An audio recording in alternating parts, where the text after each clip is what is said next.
Video Summer live stream. And today, what are we going to do today?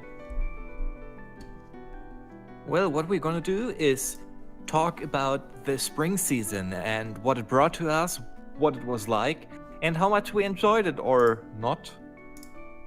Oh, wait a second. Now we are live. Now we are live. Yes, technical issues. Now we are live. Now we are live. Finally, we did it. So. Technical issues. Yeah. All right. Now send a link to the new one. Yeah. Please. So everyone else can join us.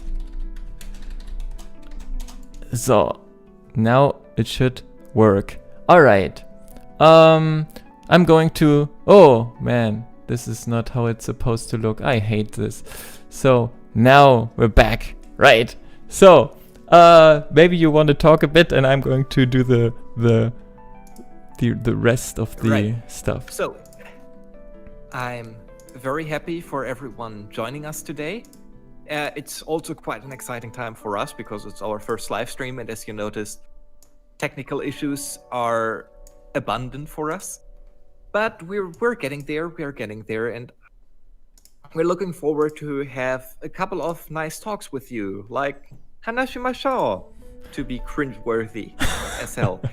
So today, as said before, we do the spring season, and we talk about the different anime we watched, the ones you've watched, whichever ones you liked, and so on. For example, we will start with any soon, but were there any that you were incredibly excited about? For me, Kaminoto was a great start. I really enjoyed it in the beginning, but it didn't quite hit the spot. For that reason, for example, I started reading the webtoon and got into the world a little bit more and got my eyes opened a bit, and I'm now quite looking forward to what else we can get there. BNA, as you've probably seen from our reviews, it was cool.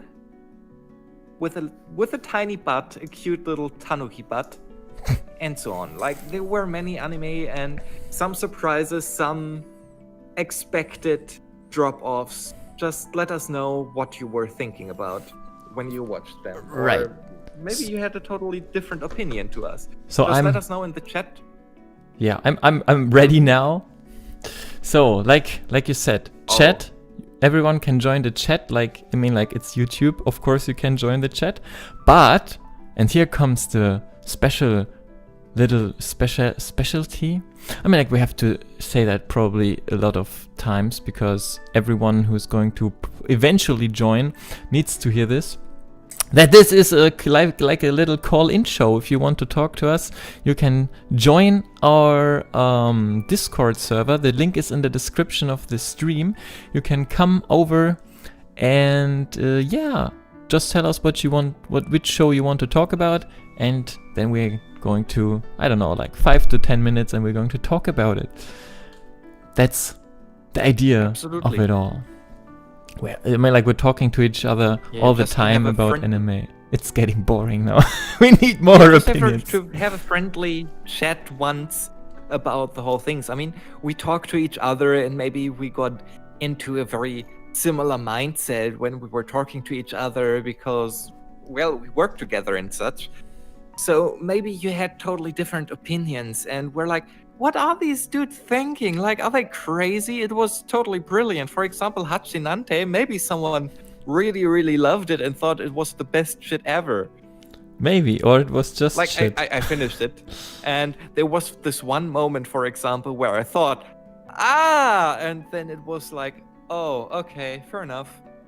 So maybe you're of a different opinion. We'll see. So, yeah. Should we go just right into it, or should we? No. No? It was brilliant. Like,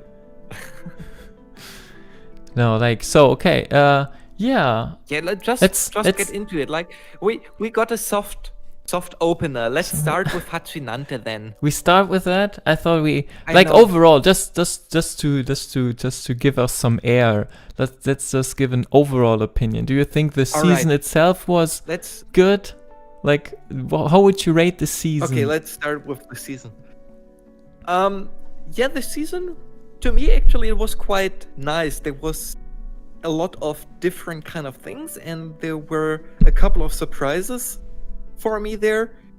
Some things that I totally didn't expect, and some high hopes that weren't as good as I hoped them to be. Yeah, I mean, like, I think the longer you watch anime, the harder it gets for it to like surprise you. And sometimes you have these shows that are really great, and you're like, oh my goodness, this is something so fresh and new, and you really get drawn into it. And sometimes then you have the average stuff that is entertaining but nothing too special, and then you have the awful stuff you just drag yourself through. And of course, but I think it wasn't too much samey stuff this time. Yeah, I feel like quite some variety. Yeah, I feel like it didn't have much awful stuff. I mean, like, it had some. Most of it was average to slightly above average, but I feel like there was, for me at least, no show that really flashed me. That was like, oh shit, that's so awesome. Like, I need to see that. It was like, there's no show that will stick with me or stay with me, I guess.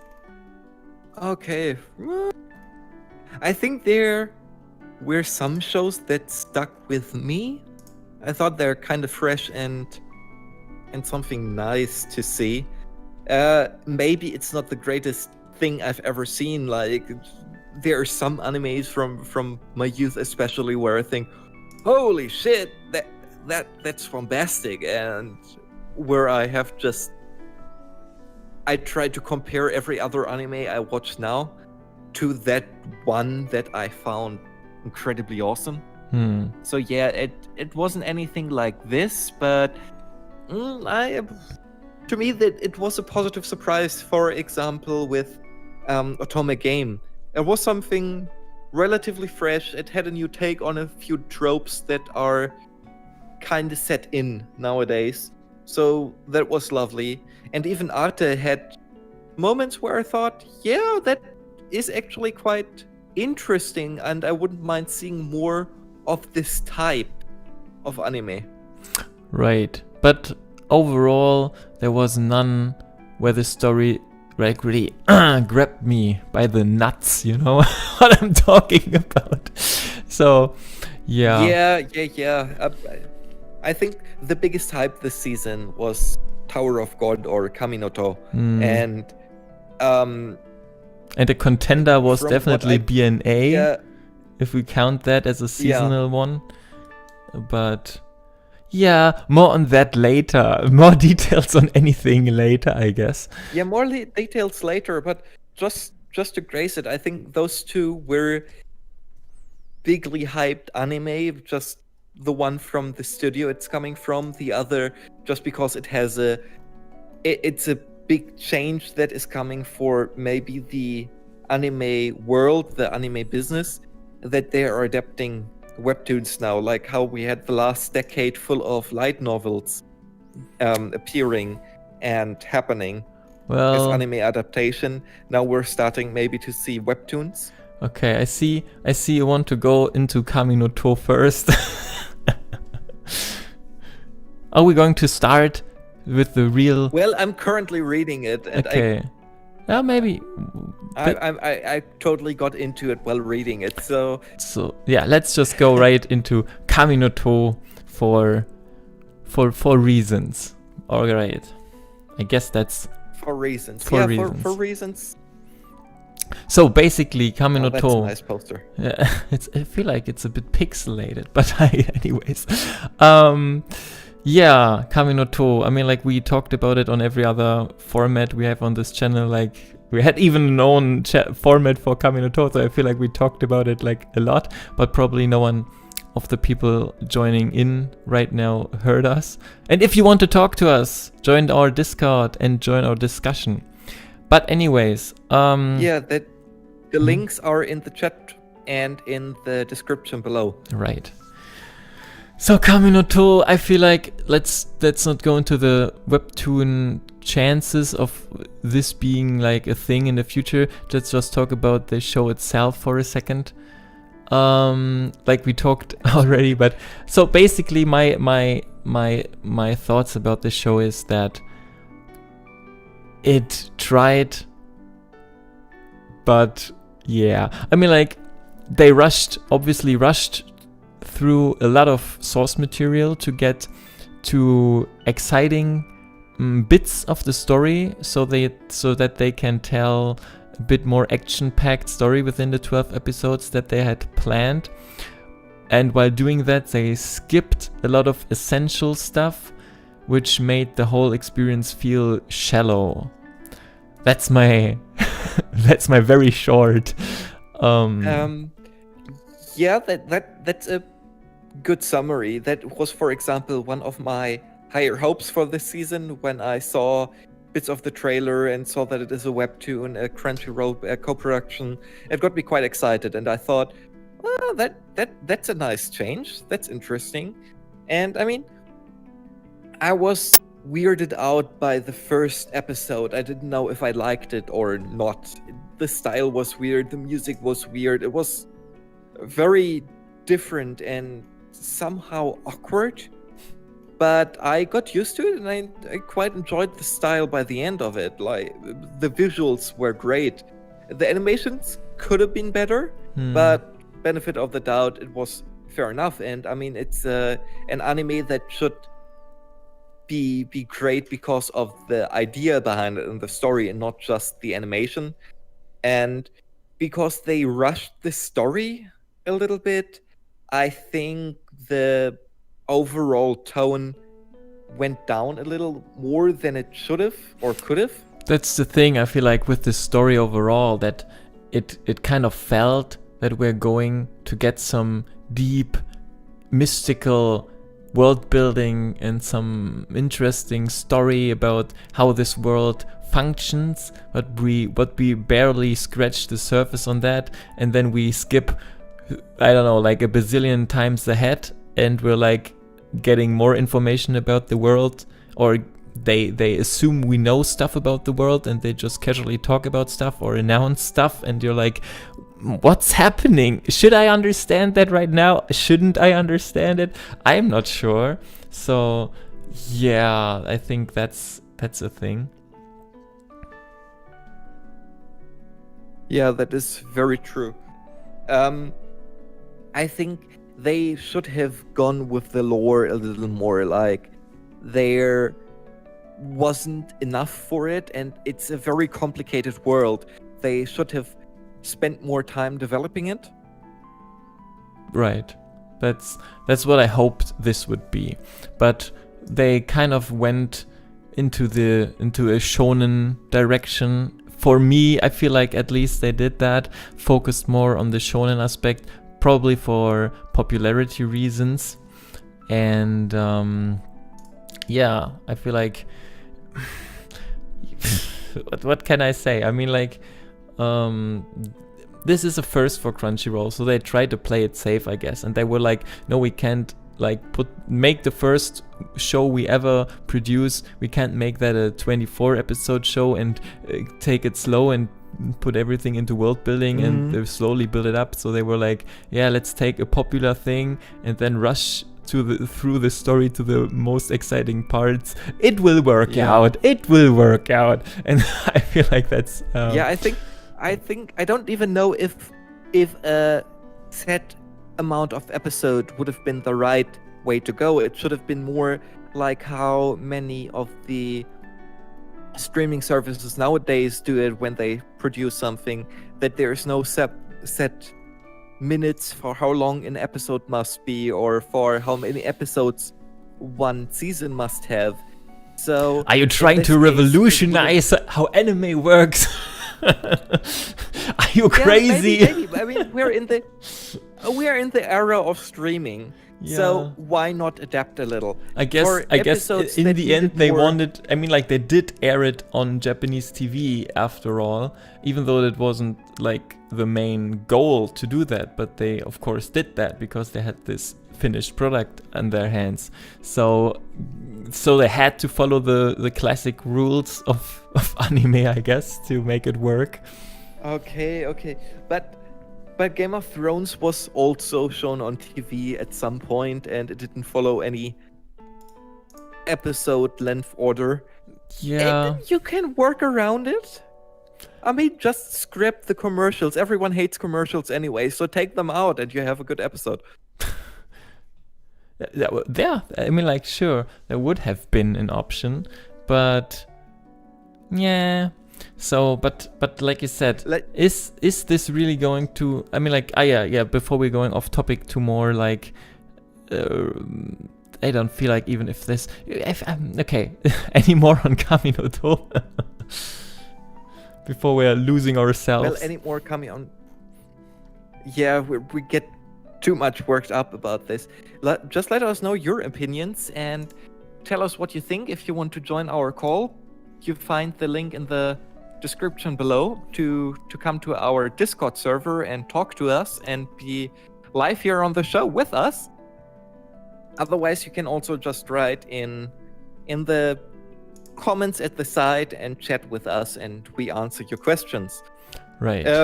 Just to ramble on, there are characters that I liked in the show, and I didn't hate it. I must say, as much as I criticize it, I really liked the show. I really like the material, and I'm looking forward to seeing more of it. I mean, I got so much into it that I'm continuously reading the webtoon now, and like every free time I have, I'm scrolling through it and I'm like, cool, that is pretty nice. And why did they leave this out? Why did they put that in the way they did? Why didn't they choose a different way to do it? But as we said before, whole topic by itself, and we might discuss it later, depending on your reaction. But yeah, the designs were nice. The music was actually interesting. I was happy that they didn't just use the generic tunes that you often hear in many anime. Basically, the playlist of things you can get on YouTube as well for free for your videos. That's what they put in many anime. Yeah. So I don't know. Yeah. I mean, like, I'm really interested in next season's or this season's what is it? God of High School? No, King of High School, the fighting one, the other webtoon they're going to adapt on Crunchyroll. Yeah. I've saw a little preview that looked pretty funny. So yeah, I'm looking forward to that. Kaminoto. You know, I feel like the whole idea of taking another medium, like not a Japanese medium, and adapting it is interesting, but the whole concept is risky, to say the least, because from what I read or heard, that in Japan itself it isn't very popular. It didn't get very popular, even though it aired there. There were not many people that much into it. So, and I don't think Crunchyroll produced this to air it on Japanese TV. The main goal was to, like Netflix produces his own shows, was to catch people to subscribe to Crunchyroll. And the idea was probably to build up an own catalog of really in-house kind of produced or licensed anime that only air and are basically just licensed by Crunchyroll, and they own that. And I feel like, like I said, the idea to adapt like Korean mangas in this kind of sense is an interesting move, but they kind of instantly step out of the realm of Japanese audiences. They immediately leave them all out, right? So so they have to make sure that the Western audience is into what they're doing, and that this is kind of the interesting thing. Oh, we have someone who's trying to join us. I think, can I? Yes. Can you join the lobby? Is that an option? I think the lobby should be alright, and I can drag you from there. Yeah, we have a little visitor with us. If you want to join the chat, just come into the lobby and then we drag you into our live talk. If that's something you want, otherwise you are welcome to just chat with us and... he wanted to talk with us. Cool. Yeah. So now... Hello, Milo. Now we just have to figure out how Discord works. I mean, like, the lobby should be open. You should... Dude, why is the voice chat locked? I can't join it. Yeah, Please, the live can chat. I join? The lobby should be open. The live chat is locked for now? Yeah. Try to join the lobby first. If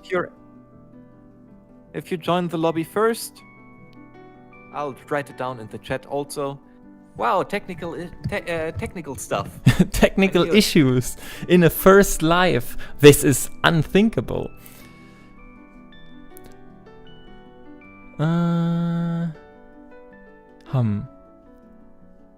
So, okay, until,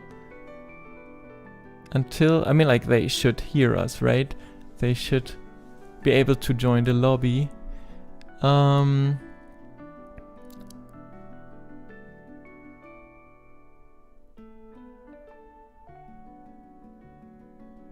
Okay. So, it's getting there. So I guess while you do the technical stuff, I'll just... You try to talk me. You try to bridge it. Oh yeah, now we have them. Okay. I bridged so welcome our first guest ever. Milo.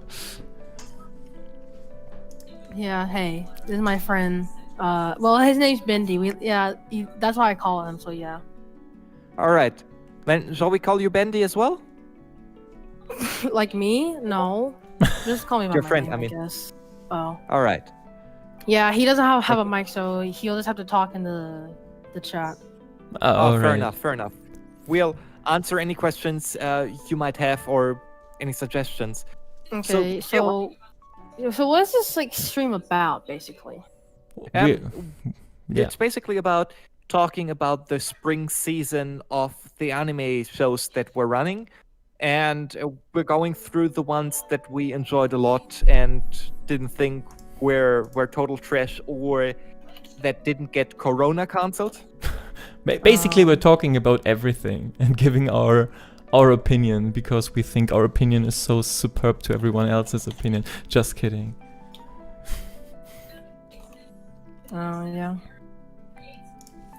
So, yeah, did you watch the show?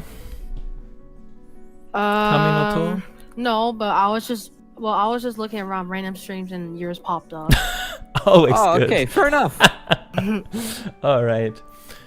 So, that's also nice. Then welcome to our stream. Yeah, if you want to add anything, just let us know. Otherwise, we will just continue a little bit with our stream and talk through the things we had in mind. Okay. All right. Yeah, I was rambling on about why Kaminoto is probably not going to be as successful as as other ones. Well, the Korean format is interesting. Like, what I was thinking about the whole thing is that, I mean, it's Korean, but why did they dub it in Japanese instead of Korean and try to do their own thing? I think it was to create a bridge between this new medium of webtoons and manhwa, while also alluring the whole anime audience and not alienate them totally. Yeah. Maybe one day we even get the webtoons in Korean, who knows? I mean, like, let's agree on this. I mean, like, I'm weep enough to... I wouldn't have watched it if it wouldn't have been Korean. If the dub would have been in Korean, this would be a total downer, I feel like. That is true. Well, I have another or a stronger affinity towards Japanese than I do to Korean or other languages. I had sometimes already trouble with some Chinese cartoons I watched. Like, there is this one on YouTube called Lu Xiao Hei. It's about a tiny elfin that was a magical being, and he gets turned into a cat, and now he can do funny things as a cat, and it's all in Chinese, and it was so different to the anime I'm used to. But it was. Yeah. Someone just said gay in the stream chat. I don't know who that is, but someone just said it. All right. Thanks for pointing that out. All right. Anyways, you were. Well. I mean, it was just funny, so I want like. Oh, fair enough. I mean, we're all pretty gay here and happy about it. So. Yeah. Right. Oh. So pretty and happy and gay. No, I'm not singing for you guys. I don't want to destroy your eardrums. All right. Anyways, we're back to be alone. Yeah, isn't that sad? Yeah, that was basically it about Kami no To, I guess. Yeah. If no one else has anything to add, go with the next one. Come on. I don't know. I mean, like, I feel like should we talk more about Kami no To? I think it's an interesting one. I think we've said basically. The problem is, Kami no To is such a big one. We will drift off into a whole other topics with it instead of concentrating on the show, because as we said before, it might be a big change in the industry in general. Probably. But I guess we'll see how this is going. Alright, you said we're going to change to the next one. What is going to be the next one? The next one is going to be, BNA, because we haven't talked about BNA enough already. So, BNA, I guess. The big Netflix one. BNA. And I mean, like, I don't know if you were, if you watched the pirate, the Seven Seas version, or if you're watching the Netflix version. I'm not even sure if the Netflix version, if every episode is out now on Netflix already, on our Netflix. I saw the trailer and it was nice. It had the opening song in it and so on. That was pretty cool. That's enough to make it cool. Anyways, the opening was nice. Brand new Animal, the Trigger anime. Yeah. It had a big name. Something. It was definitely something. I went in expecting another Killer Kill. The first episode definitely didn't disappoint with animation and how wacky it got. But I don't know. It didn't go far enough. It didn't get me there. It wasn't that eye-opening. Like I wasn't as flashed as I was when I watched Killer Kill or even Gurren Lagann. That were anime for me where I was like, whoa! And here it didn't quite get there. Yeah, I feel like the overall thing, I mean, like, it depends, always depends on the viewer, but for me, watching a Trigger show, I'm just expecting something different, I guess. And so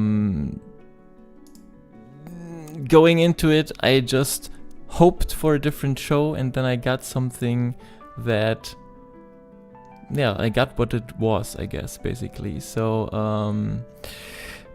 I was just hoping for a big twist, for a Trigger-esque development, for kind of the alien kind of thing coming in and being totally different from everything you would have expected it to be. And in the end, everything just turned out as it presented itself from the beginning, and nothing really was awesome. So a bit disappointed, to be honest, considering this was a big show, you know, or a trigger show. Supposedly this was a trigger show, and everyone expected something, or I expect something big from a trigger show, but basically it was just a overall good experience. Absolutely. I didn't hate it. It's one of those things. I watched it, I enjoyed it, and it will stay with me for a couple of weeks, but it won't be something that I will remember probably for the next years to come, depending on if they continue with it or not. But I was definitely hoping for much more, for more wackiness, for a more extreme setting. It was not a letdown, but yes, I can't quite describe it well. It just didn't hit the feeling I was looking for, like this adrenaline rush. I enjoyed the setup so far. I thought it was cool with the beast people and how they tried to show you a type of morale with the people, that that even if you're different, it doesn't matter. If you have feelings and if you have love for something, that you get to a point where you can communicate and understand each other, even if your outsides are different. And I mean, it's an important message always. Yeah. I don't know. I mean, like, yes, but I'm going on very thin ice here, but I feel like overall mediums in the last few years are putting more value on having some kind of message they tell, and I mean, like, they value that more than anything else. And I think storytelling and characters and everything else is kind of getting sidetracked by the message, and at least as long as we have a message, everything is going to be awesome. And I feel like, yeah, it's not really like that, is it? So yeah, like I said, like the trigger is the big name attached to it. You expect something reading that, and then you watch it and it's like so basically that's my overall thing. I mean, like, we really have to go into the big question at some point later on this channel, why trigger even is held in such high regard.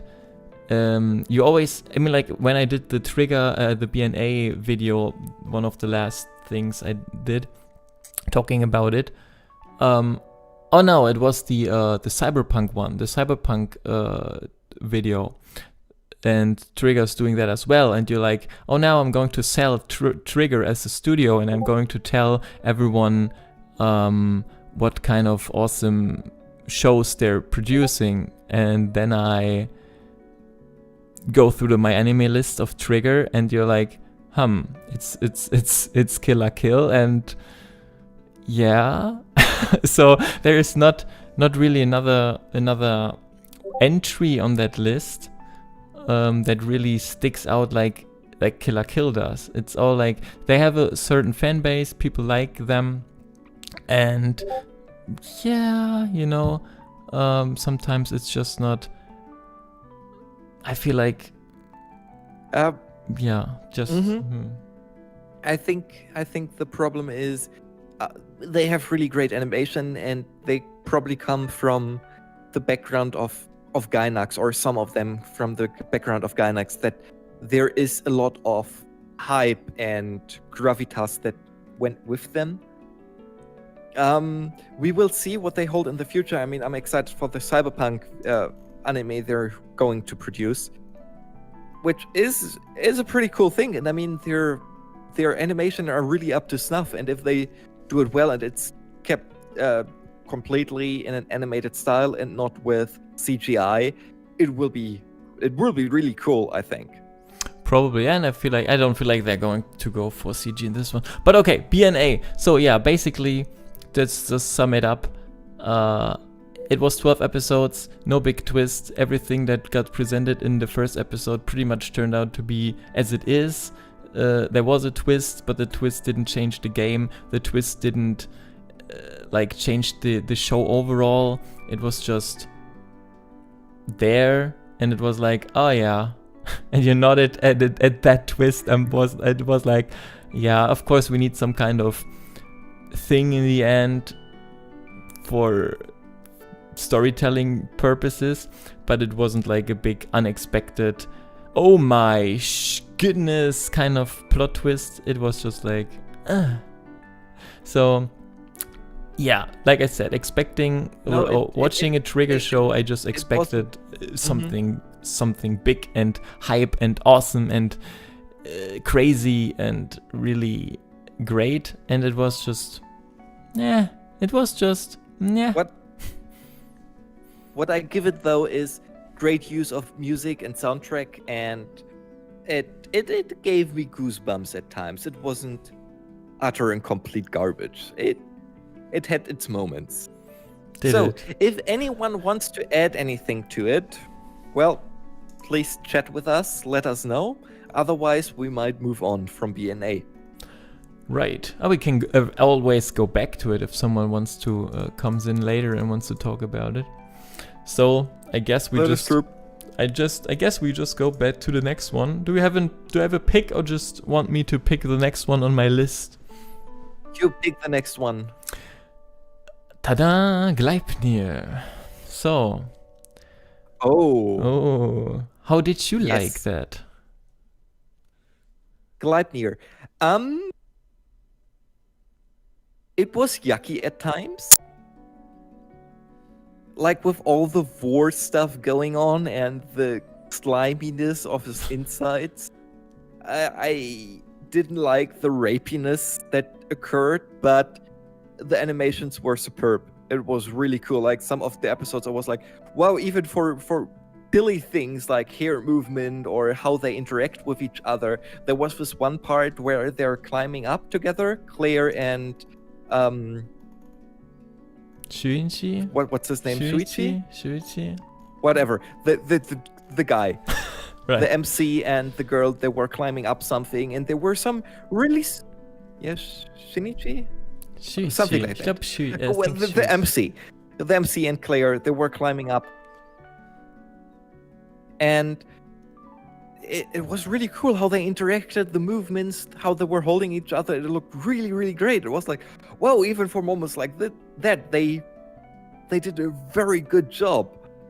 And I don't know if it fell short from me. It would have been something that I really enjoyed when I was a teenager, I guess. It had all the right points of being quite violent, being creepy, having psychological stuff.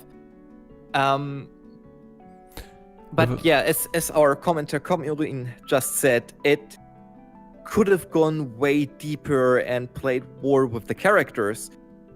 It was shallow at times. Not bad. Not bad at all. It was enjoyable and it just was easy to watch. Like, yeah, cool things. I mean, I was surprised at the one episode where there was quite a lot of violence. I haven't seen that in a long time. When just a quick question: how much are we going into spoilers? I'm not sure. We're going to spoilers. Okay. I mean, no. That's just a question. Are we just scratching the surface, or are we going full spoilers? We haven't talked about that. Let's just scratch the surface. Then we don't want to spoil it for anyone who hasn't seen it yet. Let's assume most people have seen it. Yeah. That's why they join our show, to hear our opinion. But let's not go overly extreme with it. Right. What did I want to say? Yes, there was this one part that was really violent, and it made me happy because I haven't seen something like this in a while, and I thought it hit the tone very well with the whole psychological. No spoilers. Yes, we're not going to do spoilers. It's a creepy death game show, and it's violent. That's my spoiler for you. There is gratuitous violence in this. Yeah, like you said, I feel like violence. yeah. Well, no, Go on. No. I was just happy to see gore once again. Okay. I feel like for the psychological trauma or the psychological part of it could have run much deeper, in my opinion. Yeah, I feel like for this, like overall, this season for me wasn't like super strong. So this was one of the strongest shows this season, which doesn't mean it's super awesome. It just means that the season overall wasn't that strong, in my opinion. But even in a strong season, I think it would have made it would still kind of stand out, because just overall, like it was kind of a more classic and kind of classic show, like Mirai Nikki was. This kind of teenagers are going to fight to the death kind of show, and with the whole violence and the same level of violence and all that other stuff, and it wasn't fresh, like not really a fresh concept, but a concept we haven't seen in some time, and it wasn't kind of too, it didn't recycle all the elements too much. It had a lot of unique or more unique spins, original spins on existing kind of ideas, and that made it, yeah, I think a really interesting show. Even in the later episodes, no spoiler, but they go deeper into the kind of psychological aspect of it, or what it does to the people. So if we ever would get a second season, I think this is where it would really be interesting. But overall, yes, I liked it. It was one of the better shows this season. I really liked it for what it was. I liked like I said, the freshness on, like the fresh takes on old recipes. That is absolutely right. For example, Claire as a yandere was perfect because she isn't a proper yandere like we've seen before. She went a bit further, and I liked it. She is very cool. And not too, the main I mean, girl. like, yeah. I mean, yeah. And yeah, I was about to go into spoilers a bit, but I stopped myself right there. So, yeah, anything more on Gleipnir, or are we going to the next one? I guess that's next one. Next, we give you a minute to gather your thoughts about this wholesome show that you watched. Yeah, if someone wants to chat with us, if someone wants to give their opinion, go right into the chat. We're going to read every comment, and of course, maybe like not read out loud every comment, but if there are, if they have something to do with the topic, we're going to talk about that. And if you want to talk to us about the show, just come to our Discord and leave us a message why or about what you want to talk, and we can switch you right in. But let's talk about the next one for now, Otome Game, which is also a relatively fresh take on a very often cooked recipe, to say it that way. Yes, Otome Game. That was one of the ones that surprised me a lot, and that I actually enjoyed a lot. Wow, without going to spoil anything, I loved it too. Kumarin, you're right. We have similar taste, it seems.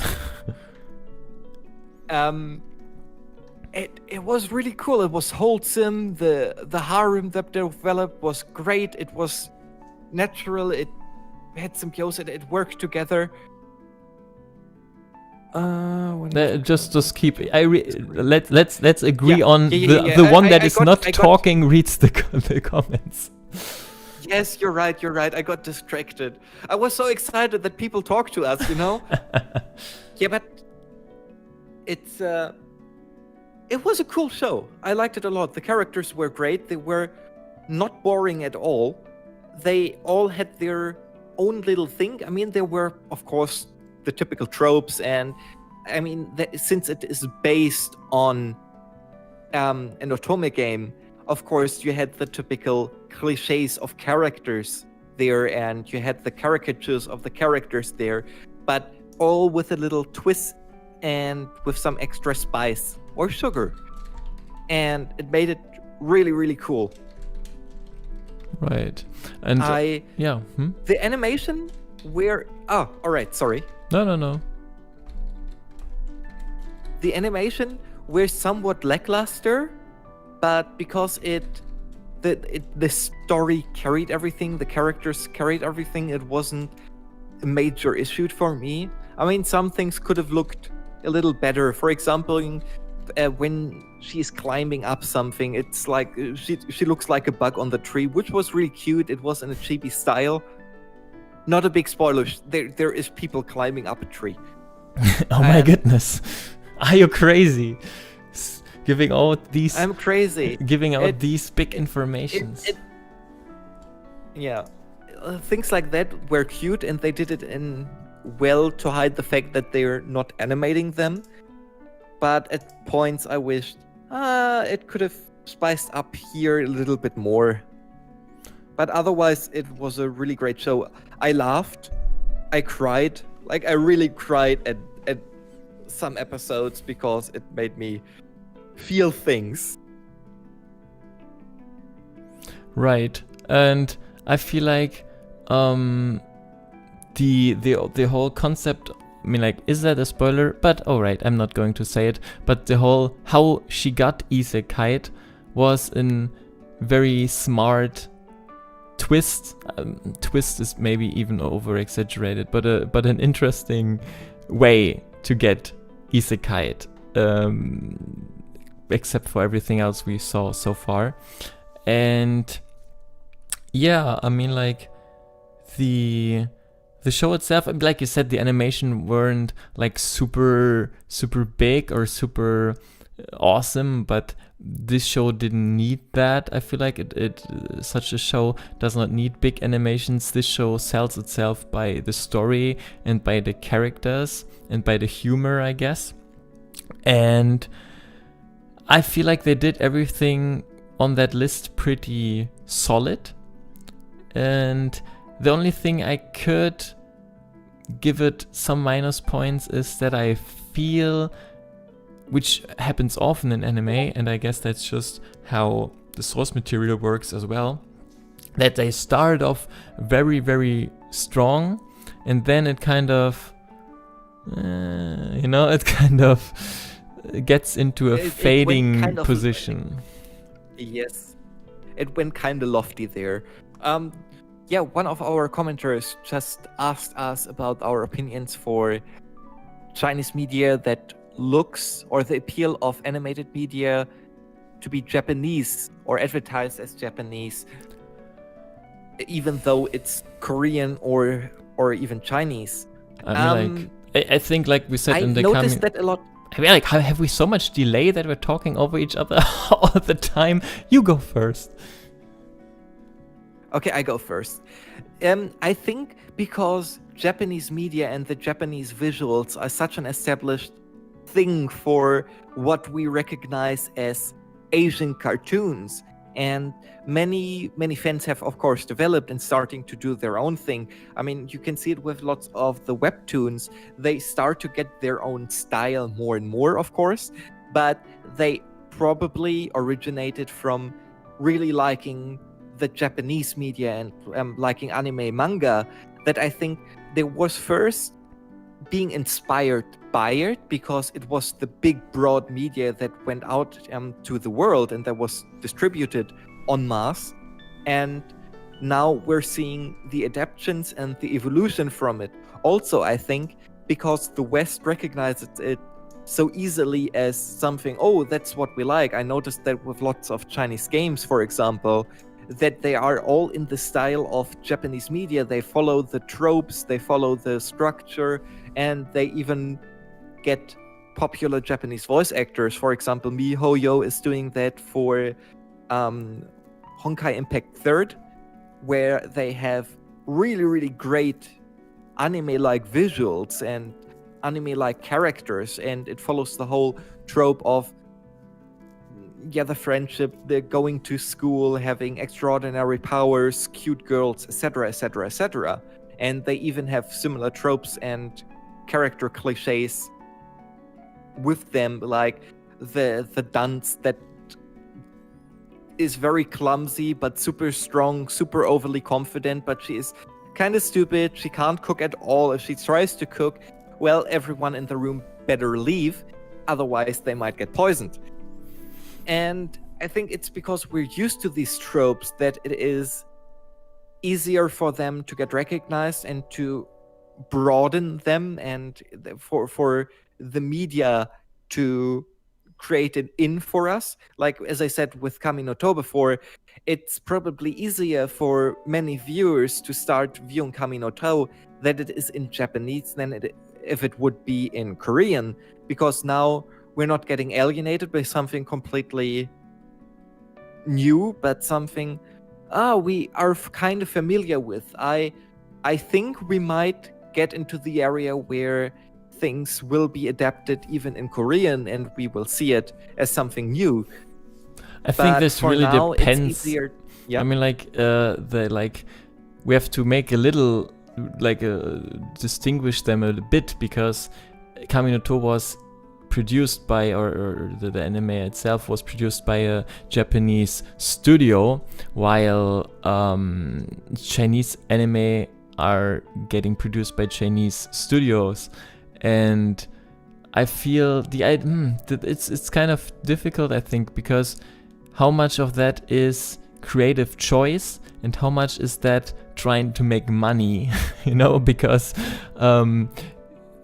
both is correct. You have, if you copy the popular style, the character traits, the all that stuff, you get the built-in audience, which makes it easier to sell it, which make it easier to get money from it. Is this created from the idea of making money of it, or is it created from the love of the original medium for it? And I think that's a different, it's a very different discussion for another time, maybe. It's a different discussion. It was my take on it, why so many even other Asian or Far East Asian media looks very Japanesey, looks very anime-y. I think it is part because it's what we're used to and what worked well in the past, and that's why they recycle it and continue with it. And another part, I think it's also because many have inspiration. For example, if I would work on films, I might give them an anime touch in it, or have things that inspired me from anime to put it in there. I mean, similar to how the Wachowski siblings had anime input into the work, or how Del Toro is a lover for anime, and sometimes he has these hints of something manga anime-ish in his products, in his projects. I don't want to. I feel like we're getting way off track with the title of reviewing the season. So let's just say, yes, they exist. It's an interesting topic to see where this is going, and yeah. And the question our viewer asked about stereotypes is also an interesting one. I feel like, just to answer the question real quick and then go back to Otome Game, I feel like character stereotypes are good for some shows and bad for some shows. If you have a tropey show like your ecchi harem show, then you kind of need to have the tropey characters, or it is not a negative point to have them because it's expected to have them. If you're trying to make something unique, like Kami no To, for example, which could have been more unique, and then you have too much of stereotypical characters, then that's a downer. That's just my quick answer to that.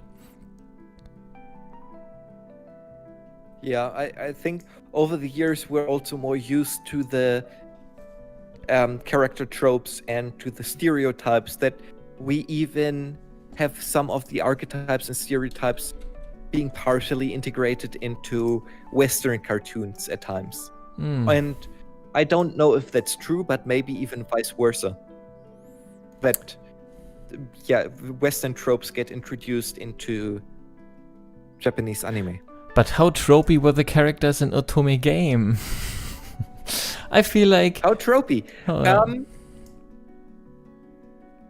I feel like they averted the expectations quite well. Don't do a Ryan Johnson on me. It started out with big tropes. You had your stereotypes, yeah, I know. I wanted to tease you. They had their stereotypes that happened, and they started out, but they worked with it, and it became something more. And that's what I initially really liked about the show. You had the rich girl, and she was this high classy noble girl, and she developed from there to be more than just that. And they added things that were so out of character, so out of place for that point. Even with the other side characters, and not just the MC, they all got something more than just their stereotype, and that made them really, really charming. Yeah, I feel that it was tropey at some points, and the characters, let's be honest, aren't very deep. They aren't very much like developed, like super awesomely detailed, connectable characters. They are just cut out pieces, you know. You have some character traits that they have, and that's all they are, and there's not much to them. I feel like some have some kind of deeper motivation in a way, if you really, but you don't have to scratch the surface too much to get to these motivations. And overall I feel it was an interesting, fun show. I liked to watch it. It had nice humor, very likable characters, even, or let's say the main character was very likable. The rest just gathered around her, but it was fun. And the only thing I want to add is, and I'm not going to I'm just maybe a little, like a tiny bit spoilery, but I'm just saying I'm interested how they would do a second season. I mean, like, they kind of hinted at, like, story-wise that it's going to continue, but how it wrapped up in the end, I'm like, it would be kind of course they could do it, but I feel like they would be missing a crucial part of the show if they would do a second season. But I think that's it for me on this show. Or do you have something like to add? Yeah, I absolutely know what you mean. It started really strong, and then it slightly faded by the end, and the hinted season 2 makes me somewhat nervous because of that. I have a feeling it might lose its focus, and it might lose where it wants to go. So it's just going on for the sake of going on. It doesn't have the complete story arc. Maybe I'm completely wrong, and some of you have already read the light novel and know what's happening. Then definitely let us know and say something about it. Well, don't spoil, but let us know that yes, it's gonna be good, and we all gonna love seeing Baccarina again. Right. So, back to let's keep going on. The next one is your favorite show this season, I guess, Hachinante, which I have to I have to say I only watched the first 3 episodes or something. I dropped it pretty early on, and that's why I'm going to just quickly go through my rampage here. I'm going my rant, which is it's so cut. What is it? Cut out? cardboard cutout. That's the thing I want to say. Like if someone would write a book on how to write an isekai, like the basic premise of an isekai, like you have this really super uninteresting, just basic structure of an isekai, and then you would be supposed to add to that concept, but take everything away from that. You don't add anything, you just take the basic concept of an isekai and then you just air it. And that was pretty much this show. It was a stupid reason or a stupid build up on how he got isekai'd. Then he was just super powerful. Every side character was super boring, uninteresting, underdeveloped, didn't get any kind of screen time except for saying how awesome he is. Like, they were just commenting on how unbelievably awesome he is, so that we as an audience get kind of reassured how awesome he is, just in case we didn't quite got how awesome he is. And everything, there was no big, like, sometimes in some shows like this, you have some kind of outside danger that is probably even more dangerous than the MC could handle, and you have at least this kind of threat to him, and kind of, oh, let's see how he's going to handle this. And sometimes this is played bad, where the outside threat isn't a threat. And sometimes it's just like this show where you don't have anything. And maybe you tell me that there came an outside threat, and now you can tell me if that threat was really a threat or just some weak shit the MC just handled in one swoop. Yeah. If you're done with your rant, I will pick up on that. Because first of all, let me say, change the picture, and he killed a 5-year-old boy. He killed a boy in the beginning. He murdered someone. He erased someone's personality, absolutely. And there is no mentioning of it. Otherwise, it's very dry. Like, everything comes so easy to him, so perfectly to him.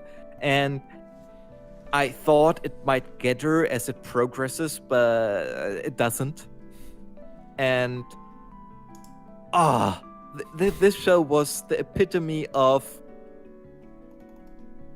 well, everything is fine and great. Like, our total wishful thinking. It's what you would want as a child to be. I want to be super awesome, and I want everyone to like me, and I want every girl to be my wife, and I want to have lots of money, and I want to be super humble, and to seem like I don't want the money, but I want a lot of money, and I want to develop this, and I don't want to be the bad guy, I want to be the good guy, and I want to be super powerful and have magic. But the most important thing about all of this is, and I don't want to work for it. It just has to come to me. That's basically. It has to come to me. It has to come to me. Yeah, it's like I would love to be able to play piano, but I don't want to learn how to. Yeah, I just want to sit. Want to sit at a piano and out of nowhere be able to play it. That's basically every isekai. I mean, the one thing that it has going for it, I must say, it's there is no high stakes in it. If you're really down and don't want to feel bad or don't want to feel much anyway, just be like happy and get this days of, oh yeah, good things happening, then you can watch the show. It's really easy to watch. There is no hard feelings whatsoever. It does a really great job of telling and not showing. Like, all the action and all the cool things that are happening, you are told about. Like, oh, he is the hero, he is at the front lines, he is fighting many, many, many things. He is amazing, everyone is so inspired by him, but we don't actually see it. And that goes for the whole show, that there is a lot of talk and not much show for it. I guess that's the epitome. That's the epitome of all of them. Of like adapting. the most interesting part about this anime for me. Are we that delayed? I feel like is it getting a 5 minutes delay right now? I mean, like that's the what I wanted to. Delayed. Yeah, what I wanted to say is like that's the epitome of adaptation of a. Is that even at that point an adaptation of a light novel, or is this just a audiobook of the light novel? When you don't see it, just hear it. It's just it's a new form of anime where the characters read the novel. It's not this is something, maybe a new kind of medium, because it's way cheaper to animate, because you just have to make character, like it would look like our stream, just you have some characters that maybe even slightly move, and then they just read the story. Maybe that's the future. That is a good idea. Yeah. Hey, let's do an anime with our 2 characters, and it's about these 2 guys. They want to become famous YouTubers, so they do a live stream or something. Sounds stupid. Really cool. Who's going to watch that? Who's going to watch no. stream anyways? There's at least 9 people watching it. I bet with you there's at least 9 people watching it. Probably. Oh, 8. We scared someone away. We got X'd. They dropped us. It's that moment when you look at someone and he's like, "Oh shit! I just got found out," and he just quit the stream. Anyways, yeah. any more thoughts on the good old Hachinante? I think I have 1,000,001 thoughts, but they're all not very positive. Oh yes, one positive thing. I want to end on a positive note. Sorry. So the most interesting thing about the whole part is his love for Japanese cuisine. The only reason it's even an isekai thing that makes sense, because he has the memories of food, so he tries to recreate Japanese food in the fantasy world. And I thought that is the most interesting and exciting part of this entire show. This gives me an idea. Maybe, and I really, this is not even ironic. I ironically saying this. I mean, like, seriously, I think it would be an interesting idea to have an isekai where the MC gets transported into another world. He does not get any kind of superpowers. He's just a normal person, and then he's building, and like he's not a very good cook, he's just an average person. Then he, I don't know, like makes onigiri or something, and the people don't know that, and they're like, oh, that's so awesome, and he starts selling them, and then he starts to build a Japanese restaurant in a fantasy world, and just about his adventure building this restaurant, I feel like this could be way more interesting than Hanchinante. So that alone should sell this. I remembered another note to Hachinante. I mean, it doesn't even make sense that the show is, it can't be true. I'm the 8th son or whatever it is. Like Hachinante Soruanai, the show, that he's the 8th son doesn't make much sense for the show in total. There is hints that being the 2nd, 3rd, and blah blah blah offspring of someone is a bad part, or is bad, but that he is specifically the 8th son doesn't make sense. But maybe that's a nice hint, or maybe that is something special. The 8th son of an 8th son in Discworld is the person that can use magic, and maybe that originated there, and that would be kind of funny. But otherwise, don't give them too much credit. You just think it's random. Yeah. Me too. Anyway, let's move on to the next show. Yeah, and of course, call into the audience if you want to talk about any of these shows. Link in the description. Join our Discord. Tell us via chat what you want to talk about, and then you can talk about it. And especially to Hachinante, I would like to hear some opposition. What you all liked about it? What made you like this show especially? Maybe we totally didn't see the point of it. Do you really think someone is going to come in here risking to get trashed by us? I mean, like, we wouldn't trash anyone. We're nice people. Mostly. Sometimes. Mostly. Just as I mean, nice. we even had two great ideas for anime. Right, you can buy these ideas from us. Anyways, Yes. next one, Kakushigoto. And yeah, this one was, I don't know. It had this overarching sadness kind of luring at the ends or the beginnings of every episode, and this kind of brought the overall fun a bit down for me. And just reading, when we read the summary, or always when you read a summary of a show, you imagine something and it turns out to be very much not the show you imagined all the time, because the summaries are only 3 sentences and you just try to fill in the gaps. And I was expecting something way different, to be honest. But what I got, or what we got, was different, but it was still fun. The characters were fun.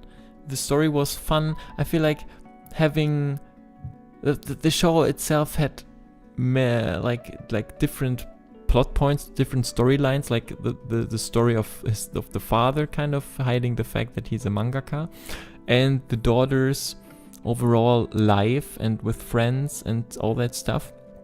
And for me, I felt like these two aspects didn't blend well with each other. It felt like I saw 2 different shows at once, like spin-offs, but interconnected, or like airing at the same time, kind of spin-offs. It was kind of that was kind of off for me. But besides that, I really liked the humor. I liked pretty much everything about it. The art style was nice. The characters were nice. Everything was pretty nice. And by the end, I kind of got used to the way the story is told. So I even started to overlook the kind of parts that I didn't like. Yeah. So overall, one of the best shows this season for me, at least. That will probably one of these shows that I sometimes will think back to or make some kind of reference to, because it just kind of stood out in this way, I think. Yeah. It was really lovely. As I agree with you with most points. To me, it didn't feel off though. At any time, I really enjoyed the duality of what it was, and I thought how the story was told was really, really great. Like I loved how it connected together more and more, and went to the pinnacle, or went to the to the top That of word. what it was in the end. Edward, the word that I was looking for, the pinnacle, the epitome, the mountaintop. Okay, the peak. It peaked. Now I got it. Anyway, I enjoyed it. It was very cute. It was lovely. It was funny at times. It also made me cry in the end. Well, it's easy to make me cry. If a show is getting a little bit sad, I'll cry during that. But doesn't matter. I liked it a lot, and I thought it was something nice. I hope that it stays at 1 season though. It was great for what it was. It was basically like watching a good film that was coherent in itself and worked within itself. The characters were really, really awesome. I enjoyed Kakushi.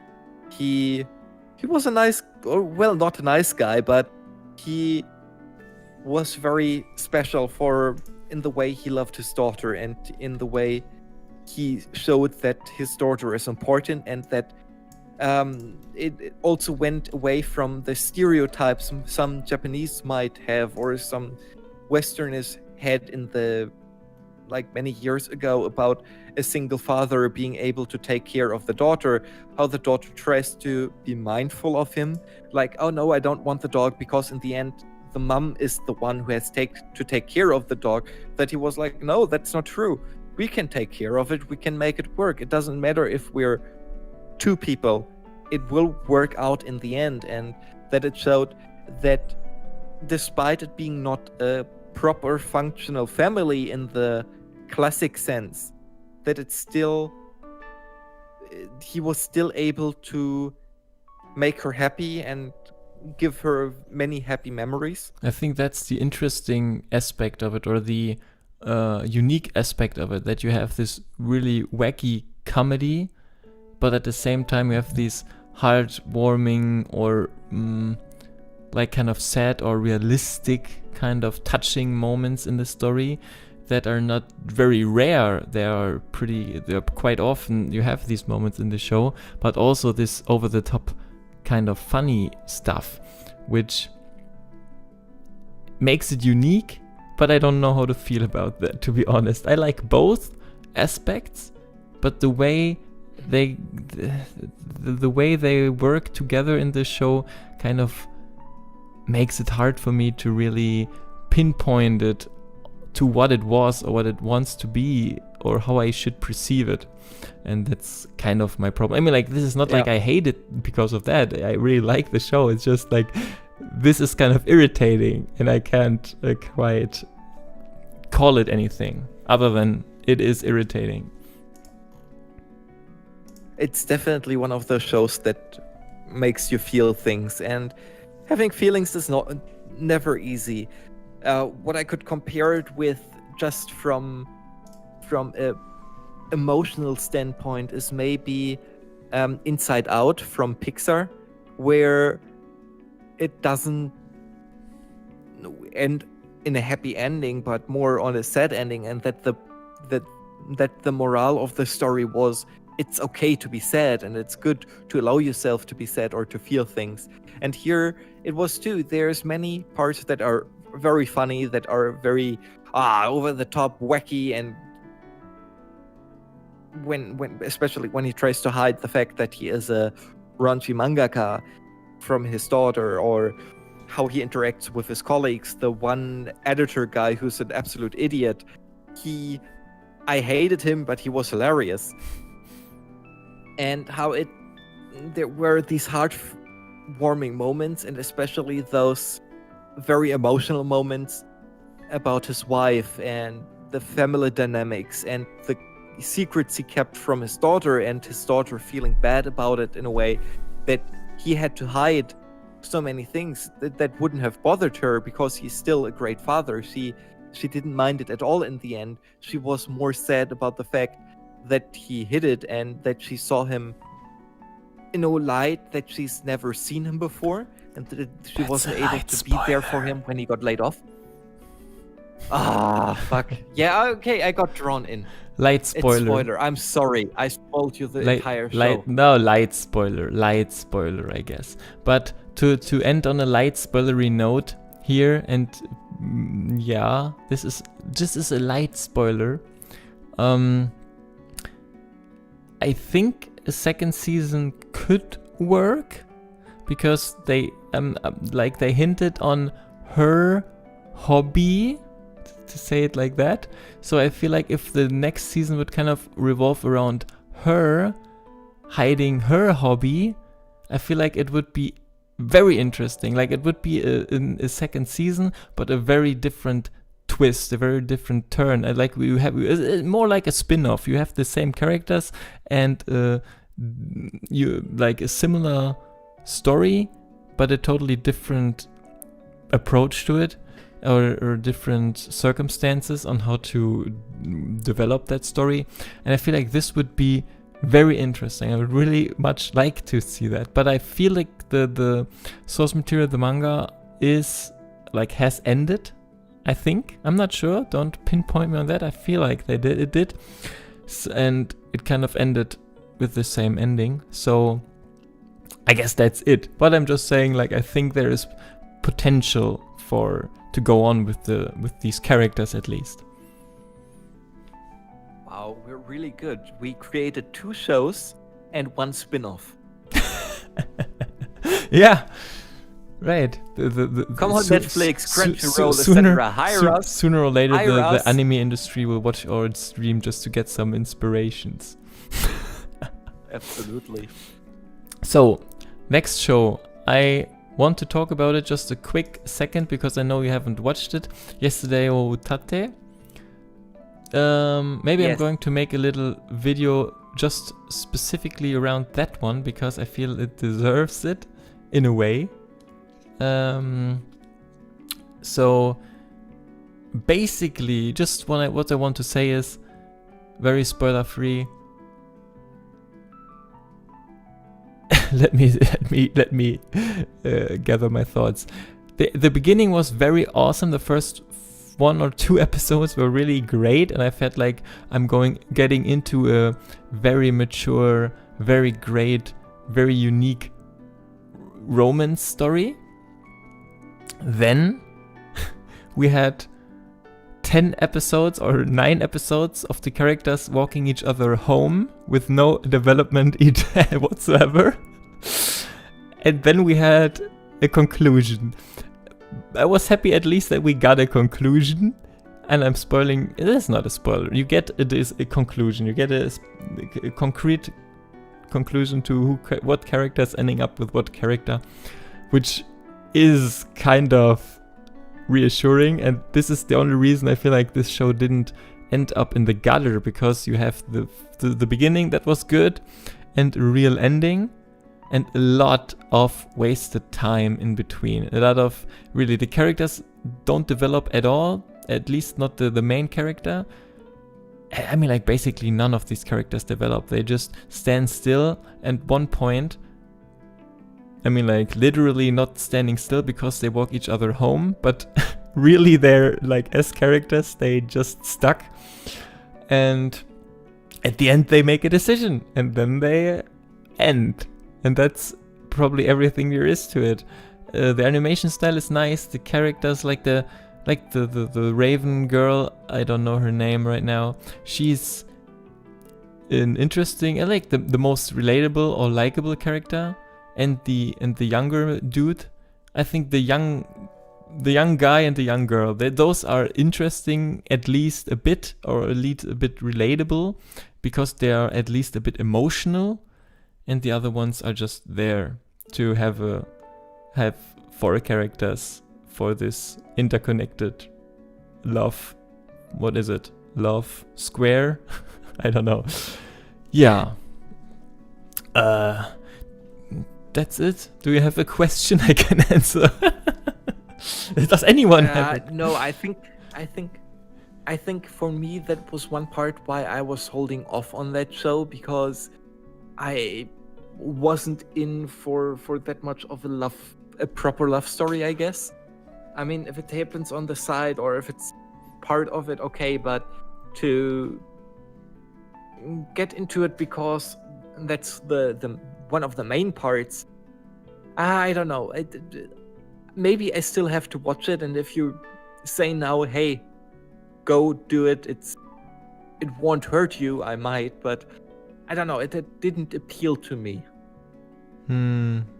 Yeah, like I said, it's if you're into romance, it's not the worst thing you could watch, especially because the first 2 episodes are pretty nice, and maybe the last 2 episodes. But like I said, this is the characters really, they don't develop at all. You don't even get to hear what they think or how they feel at all. Like, the main dude is the worst MC I've seen in a long time. He doesn't make any decision. We don't know what he's thinking. We don't know what he feels. He isn't changing at all. Why he loves his main love interest is super unclear. He just loves her for reasons, and nothing changes ever. And because we have these 4 characters that are in love with each other on a level where nobody loves someone back, and because it's getting boring because they don't develop with each other, they throw randomly different love interests into the mix, and they will just be there for one episode to mix everything up, and then they will leave again. So the mangaka or whatever source material there was kind of had to spice things up, I guess, because walking home every episode is too boring. Then we introduce a new character that is gone the next episode. It's kind of, I feel like, from what I read, is that they had more interesting character moments in the manga, and I feel like they had enough time in the show to adapt that, because really I feel like they walked each other home for 8 episodes in a row, I feel like, and nothing happened. So you had enough time, in my opinion. But anyways, so much for that. I guess we go. I just wanted to add to this. Didn't you just describe the most perfect character and MC ever? No. Why would you say that? Because it happens so often.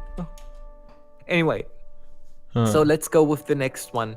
We're from a flop to the top with Tamayumi. No. Do you want to Princess talk about Connect. Tamayumi? Okay. I really, really want to talk about what happened to the animations. Yes. Okay. Princess Connect. Did you finish it? Yes. I think I must be honest. I can barely remember anything. It was, I don't know. It went in and went out again. It didn't faze me much. I mean, yeah, it was. Oh no, I didn't finish it. I didn't watch the last episodes. That's true. But I don't know, it just was a show that was very forgettable for me, and all the time I forgot that I even started watching it, and I had to check through the anime list. Yeah, I watched it. All right, that exists. I don't know, it was not really my thing. I feel like it got the credit of being called, I don't know exactly what it was called, but it somewhat got like mentioned in the same sentences with, or like described as kind of a Konosuba show, and I feel like no. Okay. Like if you want, I mean, like I'm not trying to trash the show, but Konosuba is just too great for what it is, that you can not compare these. I mean, like you can compare everything, but but Princess Connect would just lose so bad if you would compare it to Konosuba. The only thing that it has in common is that it is a somewhat comedy in an isekai world, or in a fantasy world, but that's about it. And yeah, I mean, like it's even hard for me to kind of put it into words, because something is really lacking in this show, but I don't even know what it is. I feel like, I guess everything is lacking, because the characters on the surface level are different enough to have they could have been an interesting dynamic between the characters, but it isn't, because they don't play off each other enough, or they're not, like with Konosuba, you have every character, they like each other, but they kind of diss each other. And this dynamic makes it interesting, but this is not what this show is about. We have these characters and they get along very well, everyone loves each other, and they're very nice with each other, and the puns are not it's not overly funny, the interactions aren't overly good, the characters aren't overly interesting, the story is non-existent, so there is nothing to it. It's just you can watch it. It's nice. Like you said with Hanashi, it's not, if you don't want to get overly excited, you just want to sit down and it's something calm that is just on and doesn't like face you too much. This is the perfect show. Yeah. Well, as I said, Hachinante stood with me because it was so overtly bad at times. Like, it did everything wrong. Like, it did everything correctly if you want to do it wrong. And this show, it was there was nothing outstanding for me. Like the most or the best part of it is the face the elf girl was doing, the white-haired girl was doing when something went wrong. Yeah, but I feel That like this was That was funny. It was very funny in the first episode. I felt like 2 or 3 times maybe I laughed, and then it got samey very quickly. When it happened in the first episode, when he got dragged away by these wolves 2 times, I feel like this was a good running gag, and I was like, oh, in the first episode I really felt like, oh, this is going to be good. But like I said, most of these shows start off very good or solid, and then they just it just plummets. And this was just another example of that, where you have, oh, it's nice, and the faces, and ha ha ha ha ha, and then the face appears, I don't know, in every episode to quite some times, but it just never hit the mark again. It was like, and here's the face again, like someone was like, yeah, and here we cut to this face. it never really exactly. It was like, hey, a running gag. Let's do this. This will get instant laughs, kind of like the laughing lines in sitcoms. Mm-hmm. If we do this, people will laugh. We don't have to put effort in it. Right. So just a quick reminder, if anyone wants to talk to us, just join our Discord and join the live chat with us here. Voice chat, I mean, like, talk to us. So yeah, like, I got myself spoiled in a way. I mean, like, I read about the game this anime is based on, and the real story behind the universe that never gets touched on in the show. I mean, like, we get that Yuki, the main character, is kind of isekai'd into this world, and we have this other girl with these kind of, I don't know, he wakes up sometimes in these different realms, and it's kind of mysterious, but it's never touched upon. Like, we don't know what's going on, and I don't even know what's going on, but I know how, like, the main big spoiler, the big thing for this universe. And I don't know, is that a spoiler? Can I say that? I mean, like, it's a spoiler for not for the show, because it's not really in the show, but it's a spoiler for the game. I mean, like, okay, if anyone does not want to get the spoiler, I don't know, count to 60 and mute the stream for a second, for a minute, and then we're over with the spoiler. And here comes the spoiler. 3, 2, 1, spoiler. This is kind of an SAO scenario where these characters are connected to a game, and their memories got erased, so they think the game is the reality and they can't log out, and they kind of have to fight some kind of boss to be able to log out of the game again, somehow, something like that. I mean, like, so these are not really, like, it's a game, and they're fantasy characters in this, and I feel like we have this concept, and you're not even touching on it. Like, wow, what happened? I had a feeling when watching it. It felt like it was based on a game, and the whole show exists to promote the game more, not to be its own perfect entity. Kind of like how they, for Honkai Impact 3rd, how they could make a really, really awesome anime from the source material, but all they do is make an anime from the cooking side quests you sometimes get in the game. Yeah, I saw that. So basically this was the same thing. We had this kind of cooking adventures of the guild, kind of. Yes. Yeah, I don't know how that happened, but like, overall, I don't regret watching it. It never got on my nerves that I had to watch it, but I will probably forget that I ever watched it in a few weeks. I totally forgot about it until you just said it. I was like, I did watch that show. Yes, no, maybe. Yes, I did, but not fully. Like, I completely blanked it out. It went fully past me. Yeah, and considering even the fact that I normally would totally vote the cat girl my favorite girl of the show, the characters were so uninteresting that she wasn't even my favorite character. What happened? Oh, not even the sex appeal helps. Not even the cat ears helped. No. Well, The cat appeal. caterpillar? Caterpillar. So- Hopefully not a caterpillar. Yeah, but they eat those for quite some times, like bugs. That's a Yes, I know. reoccurring joke. Anyways, next one I guess is Arte. Ay ay ay. So you go first, I Yes, guess. I like this one. It was sweet. I enjoyed that it was a different setting. What surprised me is it was produced by Universal, or it was presented by Universal. I don't know. But it had a really good quality, and it had very cool moments, like the character interactions, the emancipation of Arte herself, the life in Firenze.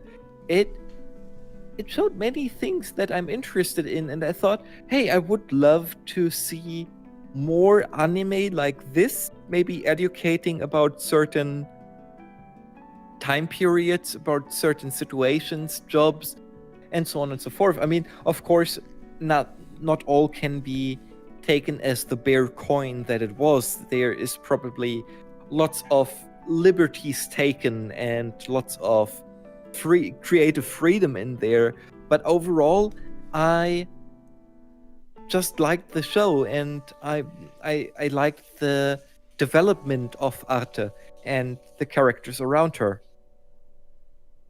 Yeah, I mean, like, overall, I think it was pretty interesting. Her journey was kind of interesting to follow.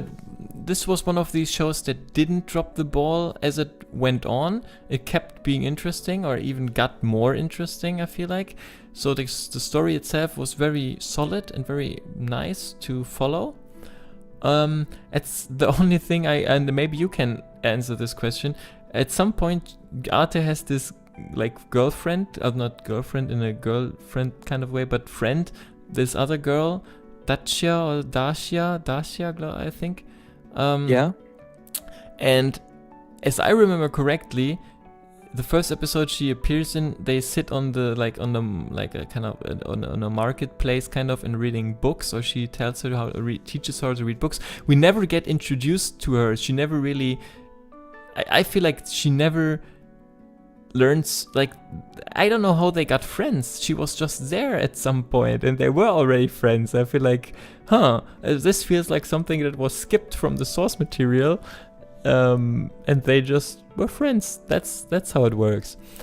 That was kind of weird because I felt like I missed something. Or did I? Did you? But you don't mean the courtesan. No, the black-haired girl. Yeah. Okay, yes. Brown. Okay, then yeah, that was one part that came out of nowhere for me as well. I think it was important that she had a female peer, maybe not someone that is so much above her, that is like a mentor, in a mentor position for her as a woman, like the courtesan is, or in a mentor crush interest as the teacher Leo is, but more someone on her same level that she can talk to and communicate to. I don't know, she didn't feel as much of a character as more of a character device to progress Arte, or to, I don't know, but I know what you mean. It was, I feel like even not very that sudden. I feel like she was, I mean, like, I don't have anything against her, or I mean, like, she wasn't interesting, she wasn't useful. I mean, like, you make it sound like she was like somewhat of an useful device. I just feel like she popped up out of nowhere, then asked some questions. She's just a surprised one. What? I can't touch boys, and where's Arte? Is she coming back? I feel like nothing really, she did nothing about except that. So I feel like, I mean, like, it's nothing against the character. I just feel very, very baffled about the fact, or the question, where she came from.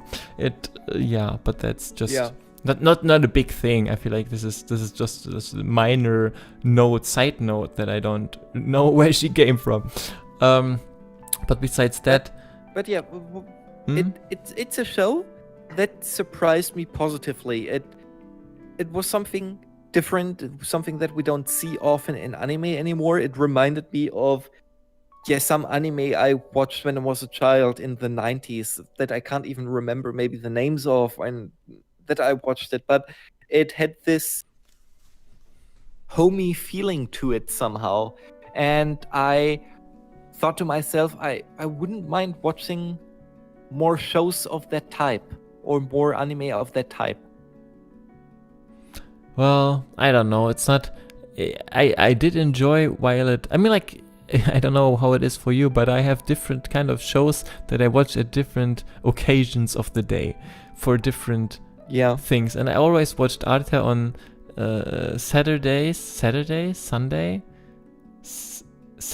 on Sunday mornings or at Sunday mornings at breakfast. I watched it while eating breakfast, and that's the perfect show for that. It's not too overly exciting. You don't miss exactly. out on awesome animations while chewing on your bread. So,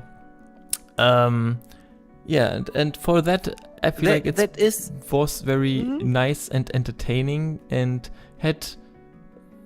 I watched worse shows for this for this purpose of eating while watching it, but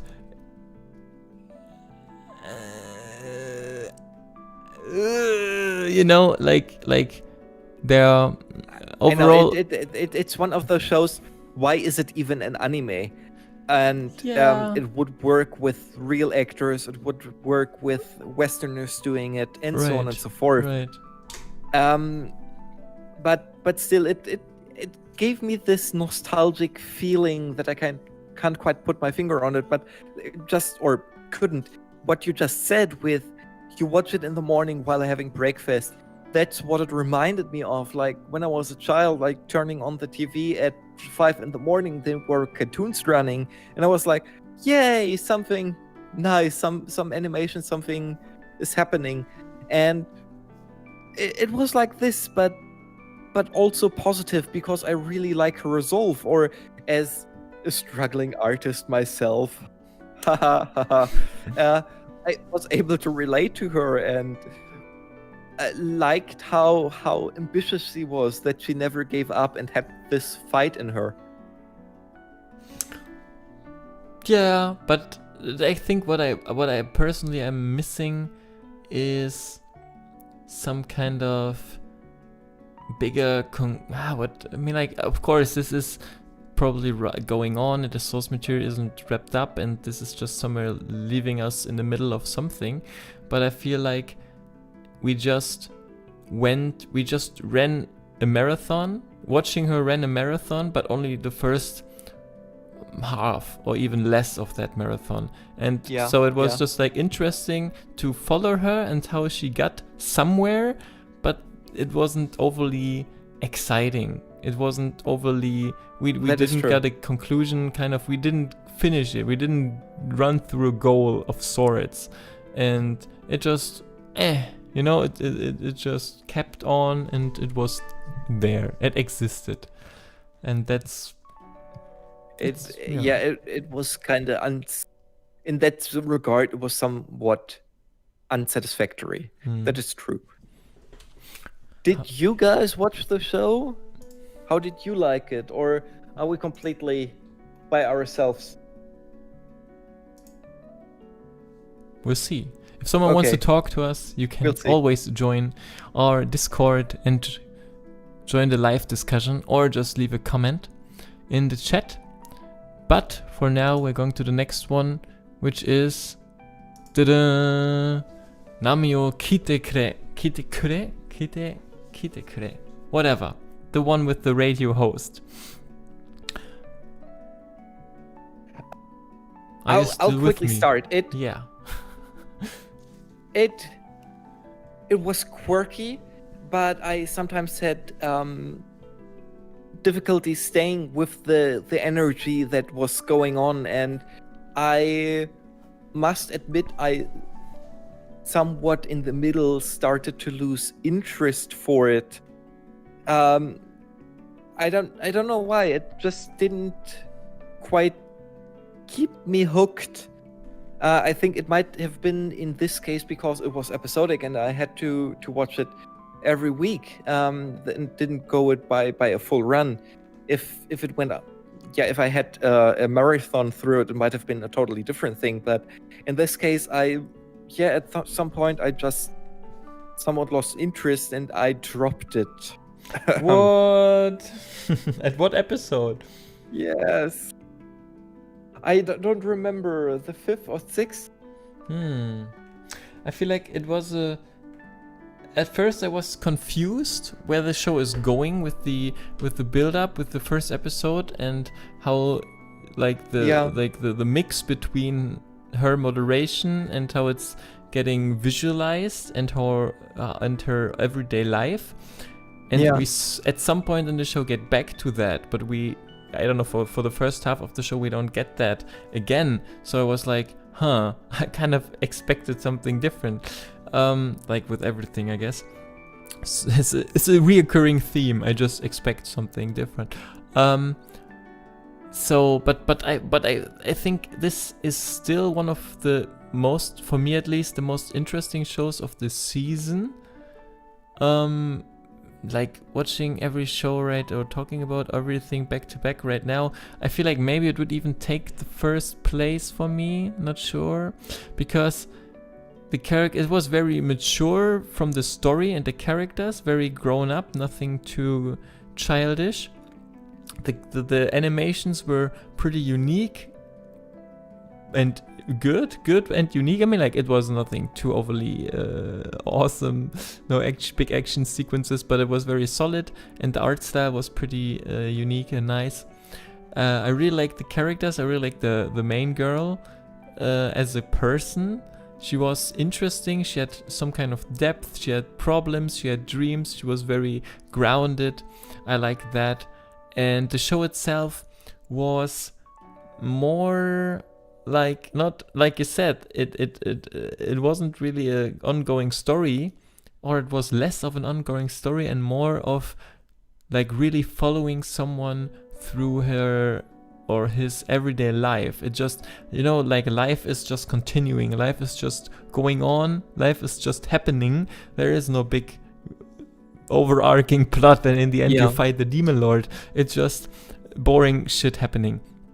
And not that it was boring, but it was very every life, it was just like, oh, this is the character, this is her life, and now we follow her day to day and see what's happening. And of course the stuff that is happening is not so ordinary, it's a bit more out of the ordinary, so that's what makes it interesting.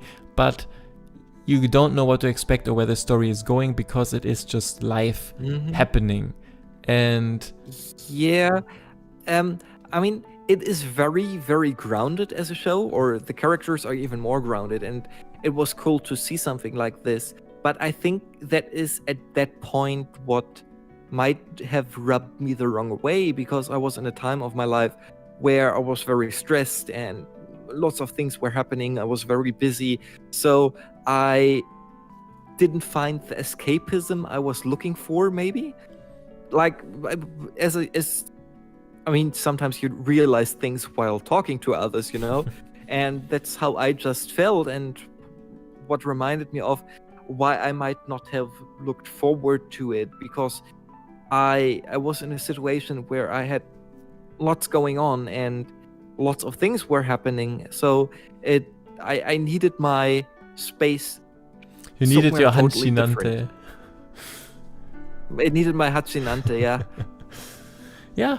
All right. To say it in your words, fair enough, I guess. Yeah, that's just my thing. I like that it. Yeah, I mean, like, yeah, whatever. Let's just not. All right. Let's end it on this note, I guess. On this awkward note. I promise I will watch it again, and then I'll give you personally my other review, and then we can talk about it ostentatiously. But right now, I couldn't. All right. So the next one is a show that I dropped on the third episode, and I don't even know if you started it. Chacho Battle no Jikan desu. Have you watched that? I thought it would be. Oh no, I didn't. I'm just going to give a really. It looked. Yeah. Yeah. Okay. It looked what? So much delay, it's impossible. Okay. I'm just quitting waiting and just keep talking. So basically this is very boring. I have to say that I just watched the first 3 episodes or something, but it was hinted at that I don't know. The main character is, I don't know, in this world you have some kind of guilds and they have to do dungeons, and then this way they get money or something. I'm not quite sure. So the main character kind of takes over the guild of his father that, I don't know, died or something. He's not there anymore. So he takes over the company and has these main characters that we see in the poster, or at least some of them. The one on the right, on the left, are the rivals. And they go on some quests in some dungeons, and it's supposed to be funny, and it's supposed to be quirky, and it's supposed to be very likable, and it's supposed to be all of that. And I guess it was, and it falls in the same category as it's not very exciting, so I can just watch it and not get overly excited while watching it. Yeah, so this really was boring. The characters were not that good. They played not very good on off of each other. It wasn't overly funny, it wasn't overly interesting, it wasn't overly anything. So that's just my quick review on the first 3 episodes. I'm not sure if you're still there. Are you still there? Please say something if you are. I'm still here. All I'm right, still here. all I'm right, listening all right. to your soothing voice. Okay, I can totally understand that. To me, I think I read that it was based on a game. Yeah. Or like not even a game, a mobile game. A mobile, yes. And that is what totally turned me off, and why I didn't have much hope for it. I mean, it reminded me a little bit of, from the get-go, of Mushi King. I don't know if you've ever heard of that. That No, was in not really. the 2005 round. Was a big thing. You had this arcade card game and Nintendo game where you collected giant beetles and they fought each other. And It's called Pokemon. for the card game thing, like the card. Yeah, no, well, it's not like Pokemon where you play Pokemon cards. It's a card arcade game where you have like this rock, scissors, papers kind of battle, but you can enhance the rock, paper, scissors theme with gacha cards you pull 400 yen out of the arcade machine, and then you can battle with your insects. And that got an anime as well, where you had the terrible animations of this game in the anime. It looked awful. In any case, that's what it reminded me of, and I was like, no, I can't be bothered. Sorry. Yeah, probably. I'm just a lazy. I don't know, but to give you to give you the overall idea, it's not something you don't miss anything. Let's say let's keep it at that. I'm glad. And I think with the next show, that as far as I know, you didn't finish either. You didn't missed out on much either. It's Listeners. Did you finish that? Our listeners, yeah. Yes. I actually we talked about it a while ago and how you continued watching it, and I forgot for a while. Then I was like, we're gonna talk about it, and I tried watching it, but it got so boring and so useless. It was so dumb that I just couldn't anymore. It was like, what's the point? I have better things to do. And Listeners was a huge disappointment, like a huge disappointment. From the blurb I read, I was like, could be interesting. I mean, it's even by the guys who did Cowboy Bebop. Well, different opinions on it. I love Cowboy Bebop, and so I was like, well, maybe it's similar. It has a similar tone, and it will be cool. It wasn't.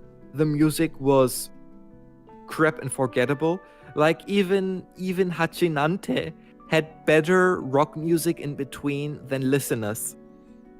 But Hachinante's OP Hachinante was embarrassingly bad. One Yeah, of the was- worst things it I've was- ever heard in an anime OP. Yeah. Yeah, and I don't know, when an anime that is about music or has as a theme, like not even as a sub theme, but as a big theme, music, especially rock music, and then it's shit. I was like, no, sorry, that I can't do to myself. As I said, even Hachinante had better rock tracks than Listeners. Yeah, I mean, like overall, Listeners, like you said, I really agree with the fact that this is the most, not the worst, maybe not the worst show this season, but by far the most disappointing one. And maybe even the worst. Yeah. I'm not even sure about that. It was really bad, and from episode to episode, I struggled to keep watching, and I even thought about dropping it at the 10th or even the 11th episode, because I just was so annoyed and uninterested by it. I just kept going because I just wanted to know how this shit show is going to wrap up, because it was so bad. And I've rarely seen something try so hard to be special and unique and do something and fail so miserably trying to do something. It was such... Oh my goodness, the show was so bad. I can't even start. I mean, like, it felt like, and we just to go a bit out of context, like the Star Wars sequels where J.J. Abrams did the first, then there was no overarching idea. J.J. Abrams did a film, then Rian Johnson did a film, and then again J.J. Abrams did a film, and they never, like, basically never talked about anything they wanted to do. They just looked at, oh, where did they left off, and then they kept on writing. And every episode felt like this. A different person wrote the first episode, Yeah. and there was no plan, there was no idea, there was nothing. Someone just wrote the first episode, then the next one just looked at the first episode and wrote the second, and this was how the whole show got written. And this is so unbelievably disappointing for anime original. You would think that they have some big idea that they want to do, and then they do this, and this is such a waste of money and resources. It's, oh damn it, I can't remember being that pissed about a show because it was bad, because this is maybe the first. It's just I know that it was very infuriating because I wanted to like it, I wanted to enjoy it, and then there was nothing left to like about the show. It just fell apart more and more, and it got worse and worse. There was nothing left to like and enjoy. It somewhat reminded me of that, I forgot the name, the one show with the train and the zombies by the guys that did Iron, something with Iron Fortress or something. the Canary, something like that. Canary. Mhm. Yeah, I know what you mean. The guys who did Attack on Titan when they were off season and Attack on Titan wasn't running anymore, they just had this one in between, and it started off with a really interesting concept, and it wasn't too bad. The animations were cool, and then it, like after the third episode or so, it just became totally incoherent and weird and stupid, and it was like, what am I even watching here? And Listeners was worse though. It was disappointing in every line it had. Like the animations weren't awfully great. I feel like the character designs So off to something were more off. positive next. No, I need to ramble on it for just a second, because the Okay, story let's itself rant. was so inconsistent. At some point, they were like, okay, everyone who's like riding with a rider, what they call a player with a player, everyone who's following a player, who's riding along a player, is going to get insane at some point, and they hinted at the main dude getting insane, but only in this episode, and they dropped the whole concept. And then I don't know, players were something like rock stars, and some episodes later they were like soldiers that were just like used and then thrown into the garbage, and some episodes there they were both, because I mean like they have at that point established both concepts, so they had to go with both. And what's even happening? So this was so bad. And then the conclusion, I mean like the overall thing was problematic, because like I think talked about it in some other video, where we said like the problem is that they don't have a motivation, or we don't even know what their motivation or goal is. They just be like, yeah, let's find out something, and just leave town. And Yeah. and it never really changes. Then they're trying to find the legendary player, Johnny Silverhand. No, that's not his name, but this other dude. And I'm like, why? What are you going to accomplish? This was so bad. I know. I mean, and those are just the surface level inconsistencies. Yeah. It runs even deeper. I mean, at some parts music is forbidden, then music is okay, then they don't know what music is, but then they do music, and it really annoyed me that there was such inconsistencies. It didn't make any sense with what was happening beforehand. There was no established lore. There was no connection with each other. I don't know. Even the characters, they didn't go together well. Yeah, right. They try to force this kind of romance into it, but they don't. I feel like these characters don't work with each other, like you said, and it was just like, no, I don't want to see them together. It does not work for me. Yeah, it was just like, fair enough. Just let's move on. Let's move on. Right. Next And one. they weren't even particularly pretty.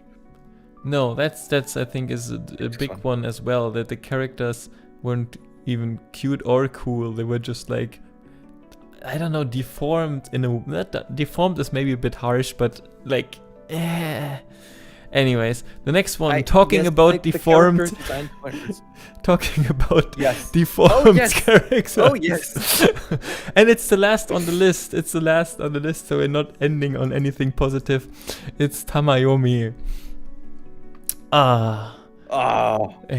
Finally. So, Tamayomi. It started out weak, and it ended in pieces. Did you finish it? I didn't mind that. No. I'm almost. I want to finish it. I'm in the last episodes. I tried to get the last episodes in before we started the show, but then the time ran out. I don't know. The animations get worse and worse. Like it gets even more blocky. The people get even more deformed. It is incredible. It's just a spectacle in itself. What they jerk out basically by the end of it. I mean, the first, what was it, 2 episodes were okay-ish.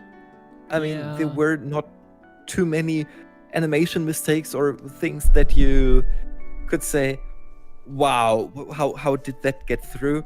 But by the end of it, you felt like it's just the rough drawings, the rough panels coming through here. I mean, even One Punch Man 1 is better designed and better held together. One Punch Man 1? Than this. You mean this, One Punch Man 1, yeah, that's basically the rough drawings by you mean One the himself. manga. The manga, yeah. Yeah. Okay, That's to why clarify that, I thought you were going to talk about first One Punch Man, the first season. I'm like, what? No, not the first season to the second season. No. I mean, the rough drawings by one, Yeah, the guy I who know what you mean. It's wrote yeah, One yeah, Punch yeah, Man. Yeah. He draws very uglily. If you don't know his designs, then Mob Psycho 100, for example, is how he draws. So it's not very Not well. even that. Not even and that. even It's that even worse. It's even worse. is better than Tamayomi got. Anyway, Yeah. so Tamayomi, I watched 7 episodes to be fair, to be honest, Mhm.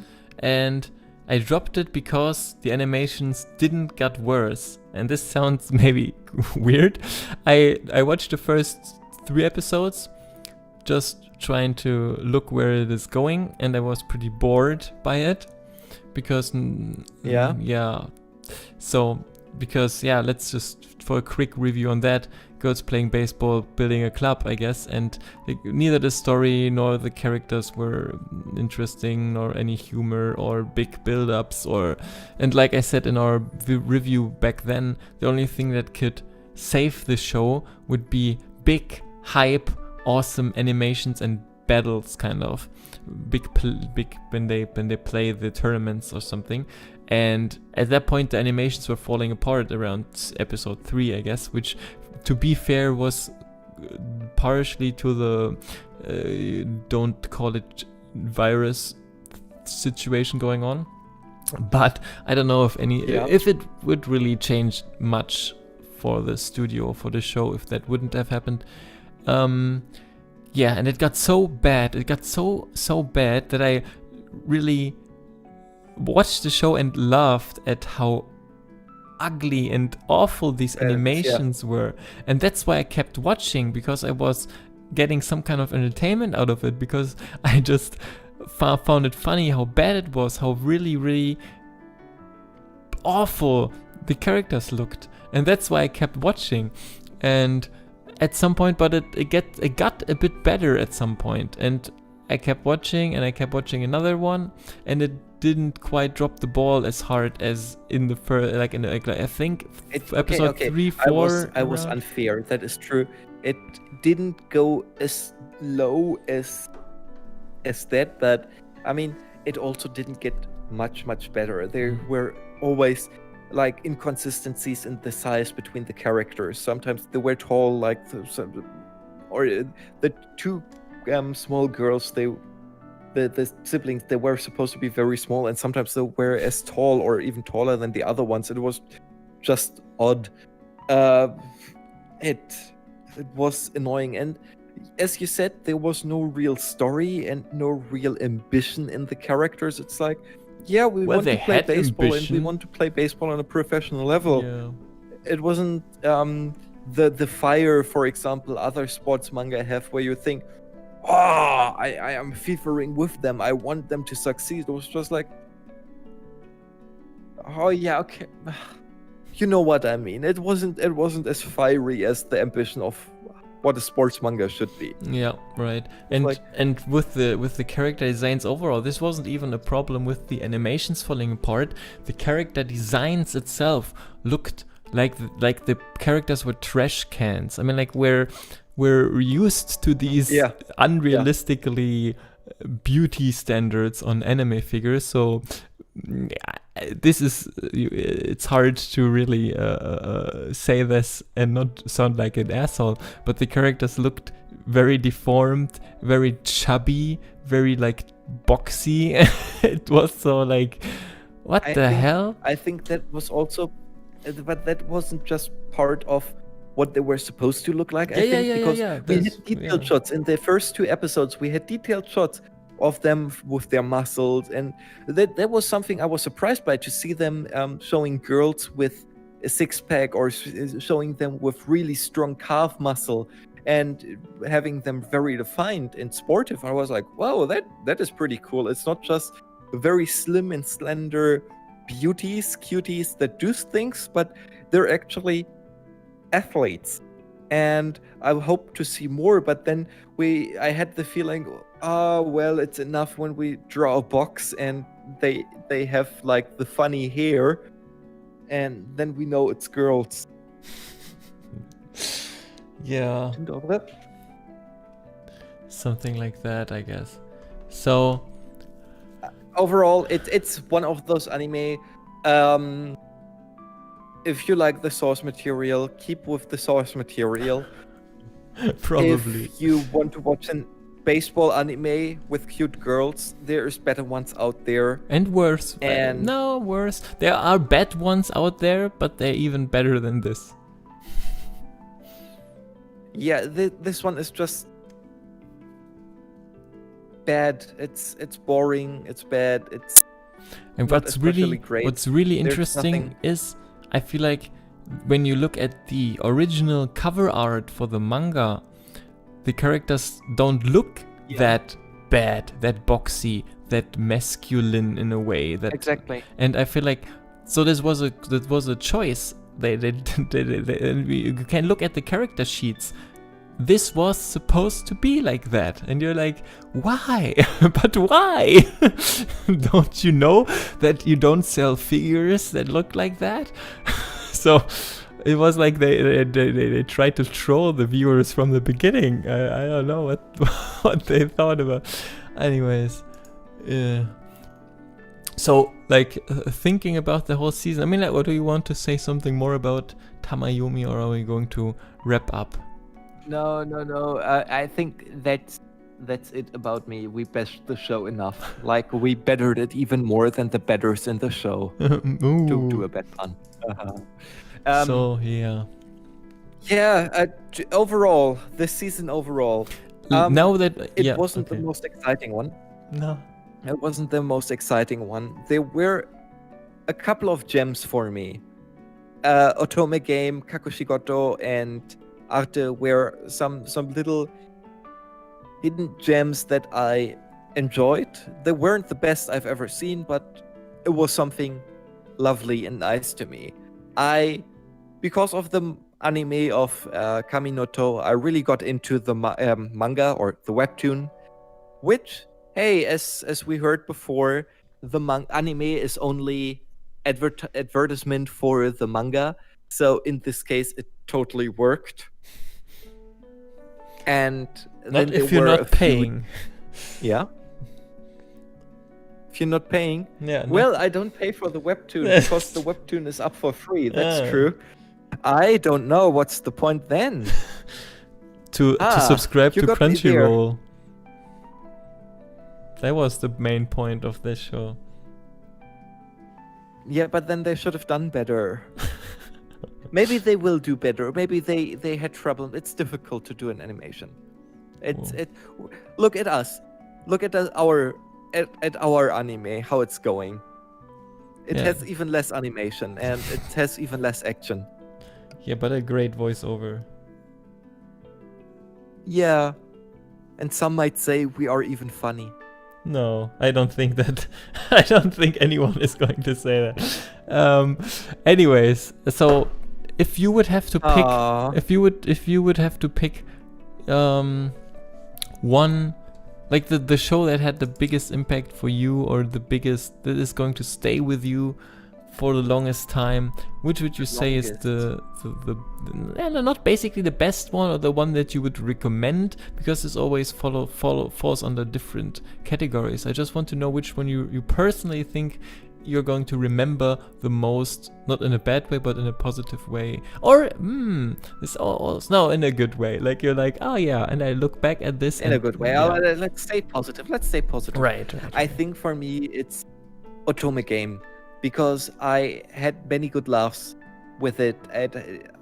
I loved the characters, and I think it was very cute and quirky and something unique in this wave of isekai we have.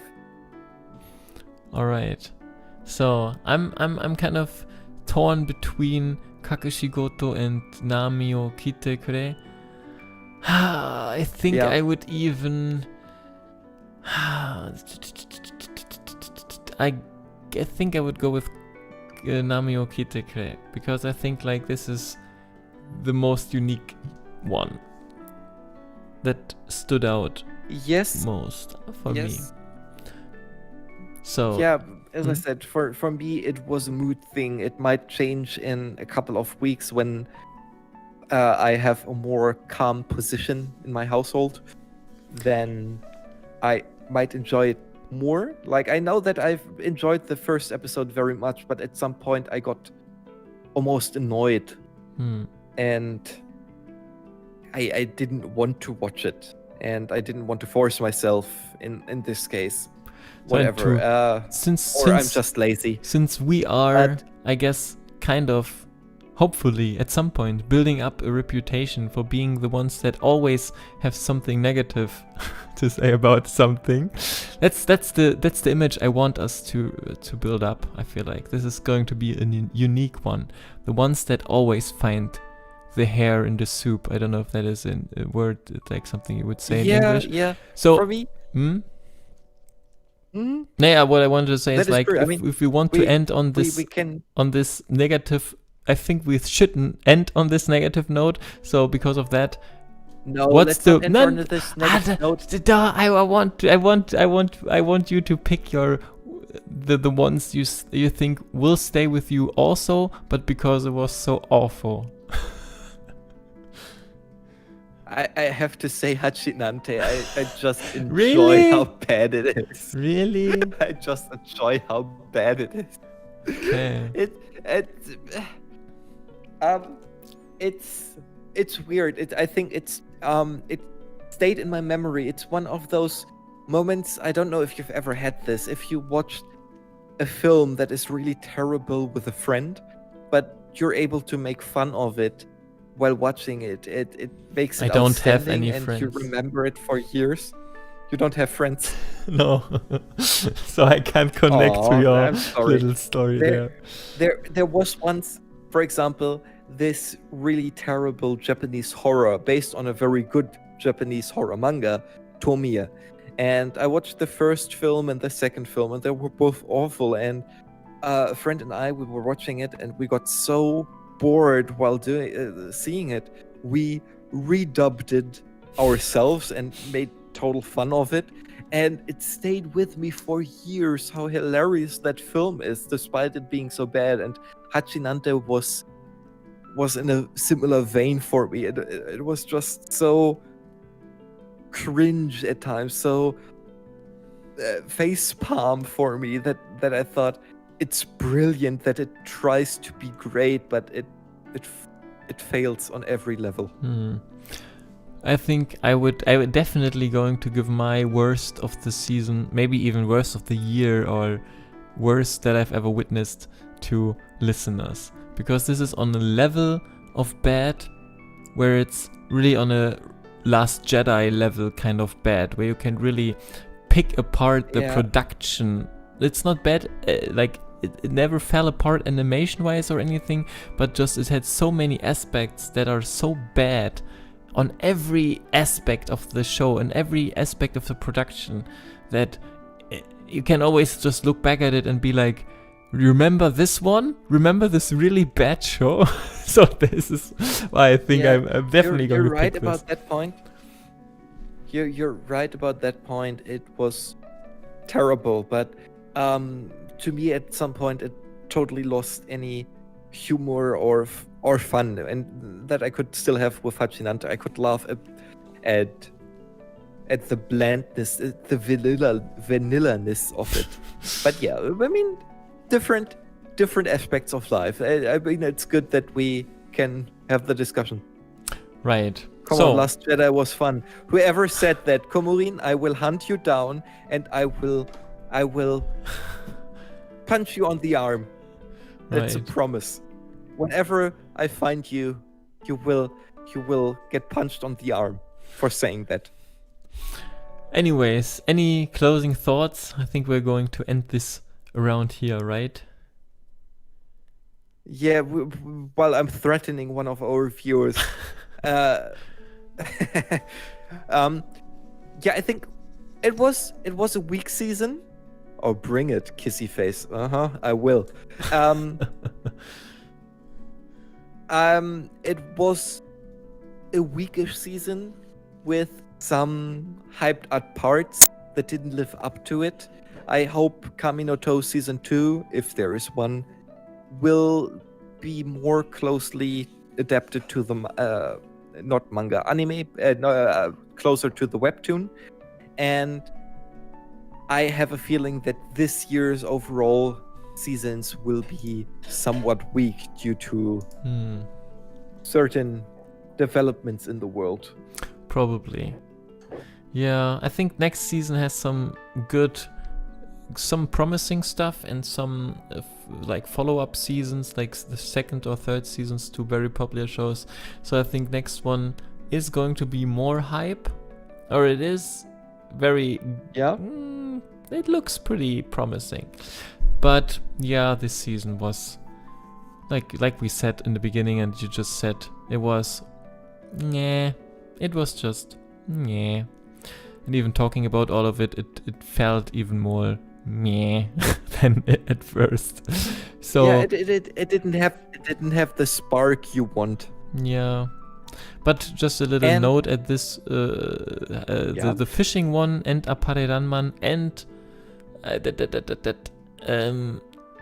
here the millionaire dude. Yes, they are all bank account. Yeah, they are. Yeah. Okay. No matter what. They're all on hold. But they're returning this season. They're returning. This season. So we can look forward to this, maybe.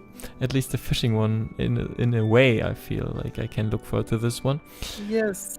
But yeah, so sweet. Anyways, any closing thoughts from our audience? Any kind of thing you want to say? Closing thought, one favorite peak for the next season. Closing thought. Favorite pick for the next season. Good question. I think God of High School is one of them. No? Yeah, why not? I mean, like, I don't know if you watched this. I know there's a 5-minute kind of snippet from the first episode. When I watched it, this really got me into it. I thought like, oh, this is really fun and funny. I like it. So yeah, this sold me on the show. So yeah, I'm more interested in it now than I was before.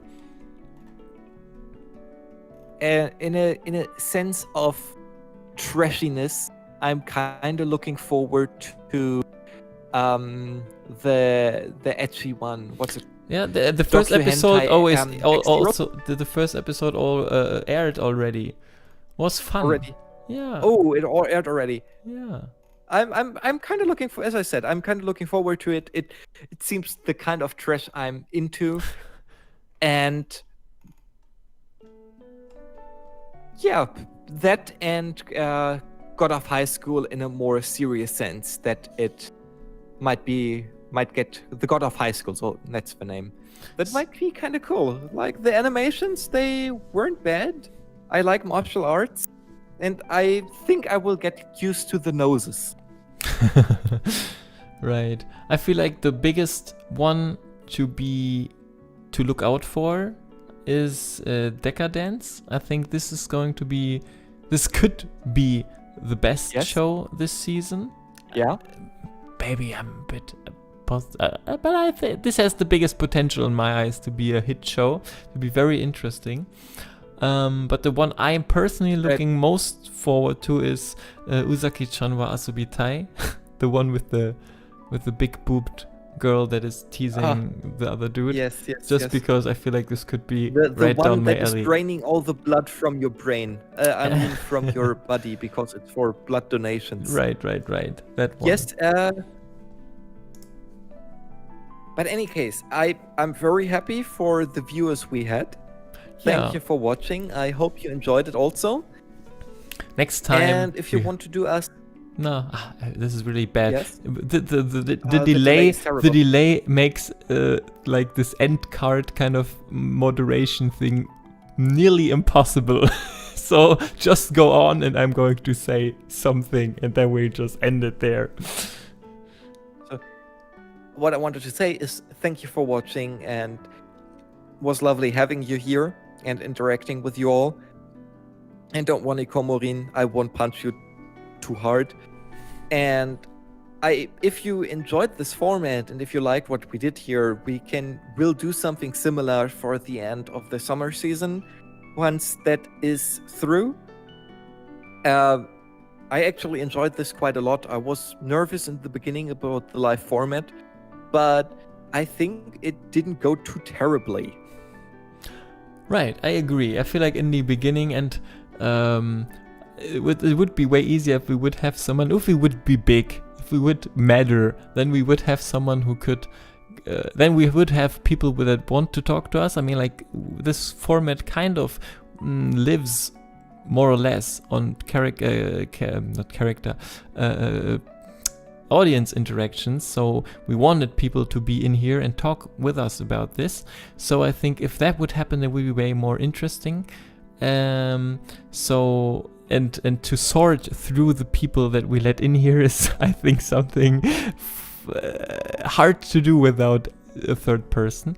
But still something we kind of would have to do. Anyways, some kind of problems in the beginning. I think everything went kind of smooth, with except the kind of delay we had, which made some kind of interaction a bit a pain at some points.